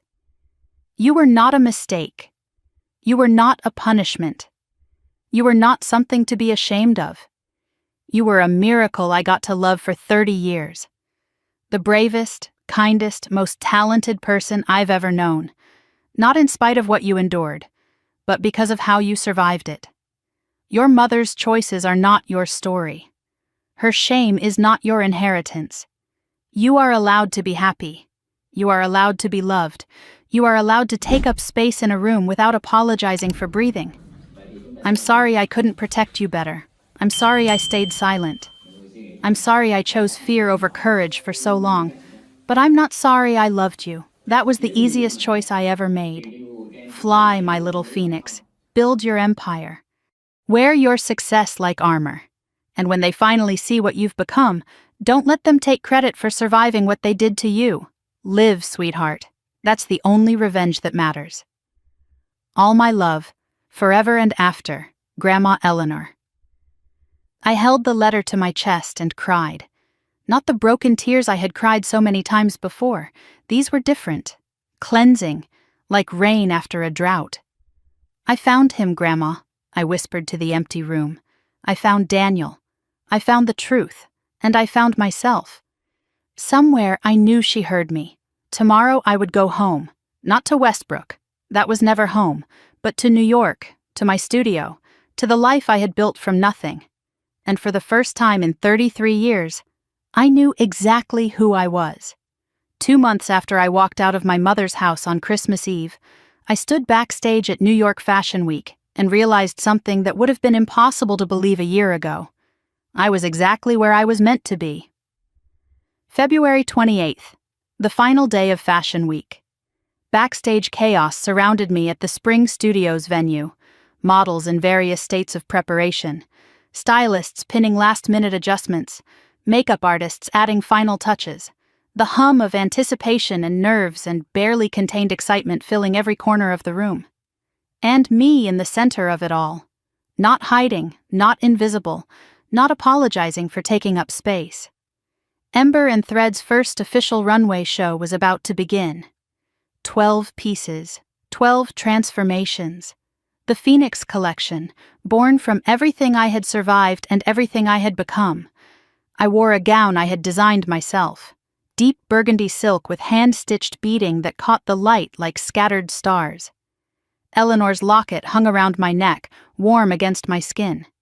The people who mattered were in the audience. Daniel sat in the front row, wearing a suit he had bought specifically for this occasion. Aunt Margaret sat beside him, clutching a tissue she had already used twice. Mrs. Chen from the boutique had flown up from Connecticut, her eyes wide with pride. Clara had sent flowers. Lavender, of course, with a note that read, "Eleanor is watching." She always knew. The people who weren't there didn't matter anymore. Lydia, uninvited and unmentioned. Richard, his email still unanswered. Victoria, blocked on every platform, erased as thoroughly as she had once tried to erase me. The stage manager's voice crackled through my earpiece. 5 minutes to show time. I took a breath, smoothed my hands over my dress, and prepared to show the world what the useless daughter had built in the dark. The lights dimmed. The music swelled. A haunting piano piece that built slowly toward something powerful. The first model stepped onto the runway wearing the burial gown. Charcoal silk, catching the light like smoke. Gasps rippled through the audience. Each piece told part of the story. The silence in gray wool, structured and suffocating. The crack with its first hint of color bleeding through the seams. The awakening in rose gold emerging from shadow. The discovery with bold patterns and hidden messages stitched into the lining. The confrontation with sharp angles and fierce silhouettes. The release with flowing fabrics and movement and freedom. Fashion editors scribbled furiously in their notebooks. Phones raised everywhere, capturing every moment. Whispers spreading through the crowd. This is the secret designer, the one from the Vogue article? The story added weight to every stitch. Then came the finale, Phoenix Rising. The final model paused at the end of the runway, crimson and gold, layers of silk that moved like flames, 300 hours of handwork visible in every detail. The audience rose to their feet. Applause thundered through the venue. Tradition demanded the designer take a bow. I stepped onto the runway, heart pounding against my ribs. I saw Daniel wiping his eyes, Margaret openly sobbing, strangers standing, clapping, celebrating work they had never seen before today. Work that had been created in secret, in silence, in the spaces no one thought to look. As I reached the end of the runway, I saw a face I didn't expect. Bradley, Victoria's ex-fiancé, standing near the back. He caught my eye, nodded once, mouthed the words, "You did it." I nodded back. Some people surprised you, some people grew. The after-party was small and intimate. Not the official Fashion Week celebrations, but a gathering at my studio. Just the people who mattered. Champagne I had bought myself with money I had earned myself. Daniel stood in the center of the room, glass raised. "I missed 33 years," he said. 33 birthdays, 33 Christmases, 33 chances to tell my daughter I was proud of her. His voice cracked. "But I'm here now. And I have never been prouder of anyone in my entire life. To Danielle, to Ember, to the phoenix who rose from ashes none of us knew existed." Glasses clinked, tears fell, laughter followed. Margaret pulled me aside later and pressed something into my hand. "Eleanor's thimble, the one from the sewing room. I found it when I was cleaning out her cottage," she said. "She would have wanted you to have it for tonight." My fingers closed around the worn silver. 4 generations of women who had sewn their dreams into fabric. I was the 5th, the one who had made it. Mrs. Chen found me near the dessert table. "I'm putting a sign in my window tomorrow," she announced. "Ember and Thread Designer worked here. You watch. I'll have tourists lining up. I still can't believe you never told me. Would you have believed me? Honestly? No, I thought I knew you. You knew who I had to be. Now you know who I actually am." March 1st. Moving day. A real apartment now. Not a studio above a laundromat in Westbrook. 2 bedrooms, high ceilings, natural light streaming through tall windows. A dedicated workspace for designing. Room to breathe, room to grow, room to exist without apologizing. I painted the walls soft gray, the color of possibility. Eleanor's vintage Singer sewing machine sat in the corner, restored and working. Photographs lined one wall, Eleanor and me at my 8th birthday party, Daniel at his exhibition opening, Margaret at Fashion Week. Not a single photo of Lydia or Richard or Victoria, not erasure, just truth. These were the people who mattered now. The last box I unpacked was small and wooden. Inside lay Eleanor's letters, the DNA results, the photograph of my mother and Daniel from the summer of 1990. Evidence of the past I had survived. I didn't throw it away. Some things needed to be remembered. But I didn't display it either. The past had its place. It wasn't the living room. I set up the 2nd bedroom carefully. Daniel's room, I had started calling it in my head. For when he visited, which was becoming more frequent, he was planning to move closer. Not next door, not in my pocket, he had said, just closer. I'd like that, I had told him, and I meant it. On the refrigerator, held by a magnet, the Met Gala invitation. May 6th, just 2 months away. The dress was already designed. Emerald green with Eleanor's locket worked into the neckline. The girl they had called useless was going to the biggest fashion event in the world. The irony never stopped being satisfying. That evening, I sat by the window with the city lights glittering below. I pulled out Eleanor's letter. The paper was soft now, nearly falling apart at the creases. I had read it so many times that the ink was starting to fade where my fingers had touched it most. But I needed to read it one more time. The postscript. The words she had written 1 week before she died. P.S. My darling girl, I need you to remember something in case everything else fades. You were not a mistake. You were not a punishment. You were not something to be ashamed of. You were a miracle I got to love for 30 years. The bravest, kindest, most talented person I've ever known, not in spite of what you endured, but because of how you survived it. Your mother's choices are not your story. Her shame is not your inheritance. Her cruelty is not your legacy. You are allowed to be happy. You are allowed to be loved. You are allowed to take up space in a room without apologizing for breathing. Whoever your father is, wherever he is, he doesn't define you either. You are already whole. You always were. I'm sorry I couldn't protect you better. I'm sorry I chose silence when I should have chosen truth. I'm sorry for every moment you spent believing their lies about who you are. But I'm not sorry I loved you. That was the easiest choice I ever made. Fly, my little phoenix. Build your empire. Wear your success like armor. And when they finally see what you've become, don't let them take credit for surviving what they did to you. Live, sweetheart. That's the only revenge that matters. All my love, forever and after. Grandma Eleanor. I held the letter to my chest and cried. Not the broken, hopeless tears I had cried so many times before. These were different. Cleansing. Like rain after a drought. I did it, Grandma, I whispered. I found Daniel. I built my empire. I lived. The foster family was unraveling. Word reached me through Margaret, who kept me informed without me asking. Richard and Lydia's divorce proceedings had begun. The house was for sale.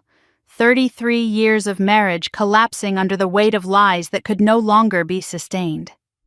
Richard had moved to a small apartment. He was attending therapy, Margaret said. He had written 3 more emails I hadn't answered yet. Lydia remained in denial. She told relatives that I had been manipulated by outsiders, that I had always been troubled, that none of this was her fault. No one believed her anymore. Victoria had lost her job. The scandal from Christmas Eve had spread through Connecticut social circles and eventually reached her law firm. They suggested she take a leave of absence. Last I heard, she had moved to California. We would probably never speak again. I was okay with that. Some relationships weren't worth saving. Some bridges were rotten from the start. Margaret had visited New York 3 times since Christmas. She was talking about moving closer. To be near real family for once, she said. We had dinner together every Sunday she was in town. The aunt who had been silent for 32 years had become the family I never knew I needed. Daniel and I talked every Sunday. He visited twice a month, staying in his room in my apartment. We were learning each other slowly, favorite foods, pet peeves, the small details that families accumulate over years of knowing each other. He had started calling me sweetheart, the same word Eleanor had always used. I had started calling him Dad, quietly, carefully, but meaning it more each time. March 3rd. Our Sunday phone call. Daniel's voice was warm through the speaker. How's the unpacking? Slow. I keep getting distracted by old photos. Find anything good? Eleanor's recipe book, the one Mom said was lost years ago. She hid it from you? She hid everything from me. But I found it anyway. I always found my way back to the things I loved. Are you happy, Danielle? Really happy? I considered the question seriously. I'm getting there. I'm not sure I know what happy feels like yet. I've spent so long surviving that I forgot what it means to actually live. But I'm learning. That's enough. That's more than enough. He paused. I found an apartment. In Brooklyn. 20 minutes from you. You're really moving? I missed 33 years. I'm not missing anymore. Dad. The word still felt new. Precious. I know, but let me do this. Let me be your father, even if I'm 33 years late. We have time, I said. We have the rest of our lives. Then let's not waste another minute. Deal, deal. I love you, sweetheart. I love you too, Dad. I hung up, and the word echoed in my empty apartment. Dad. I had a dad. A real one who wanted me. I sat at my desk that night, surrounded by everything I had built. The phoenix rising gown hung on a mannequin nearby, back from the runway. Eleanor's thimble sat on my desk, warm from my skin. I opened my laptop and began to write. Not a letter, not a design, a reflection. For myself, for Eleanor, for anyone who had ever been told they were worthless and made the mistake of believing it. If you're still here, if you've stayed with me until the end, I want you to know something. I spent 33 years believing I was useless, a mistake, a disappointment, not good enough, not talented enough, not worthy of love or success or even a seat at the family table. I believed it because the people who were supposed to love me said it so often that it became my truth. I was wrong. And if you believe those things about yourself, if someone has spent years telling you that you're not enough, I need you to hear this. They're wrong too. The people who hurt us don't get to define us. Their cruelty is a reflection of their own fear, their own shame, their own inadequacy. It was never about us. It was always about them. You don't owe your silence to people who hurt you. You don't owe forgiveness to people who never apologized. You don't owe your presence to tables where you were never welcome. Build your own table. Sow your own future. Rise from whatever ashes they left you in. My grandmother told me that living well is the only revenge that matters. She was right. Not because success punishes them. It doesn't. They'll never understand what they lost. But because success proves something more important. They were wrong. They were always wrong. And you were always enough. I found my truth. I found my father. I found myself. And wherever you are, whatever you're going through, I hope you find yours too. That's my story. All of it. The ugly parts, the painful parts, the beautiful parts that grew from the wreckage. If it meant something to you, if you saw yourself anywhere in these words, I'd love to hear from you. Tell me in the comments. Have you ever been the invisible one in your family? Have you ever had to build something in secret because the people around you wouldn't understand? Have you ever had to choose between the family you were born into and the person you were meant to become? And if you know someone who needs to hear this story, a friend, a sister, a daughter who's been told she's not enough, please share it with them. Sometimes knowing we're not alone is the first step toward rising. If you want more stories like this one, stories about survival, about truth, about finding yourself when everyone else has given up on you, hit that subscribe button and stay with me. I promise there are more phoenixes out there, and I'm going to keep telling their stories. Thank you for staying with me until the end. Thank you for listening. Thank you for believing that invisible daughters can become something extraordinary. And to my grandmother, wherever you are, I lived, Grandma. Just like you told me to.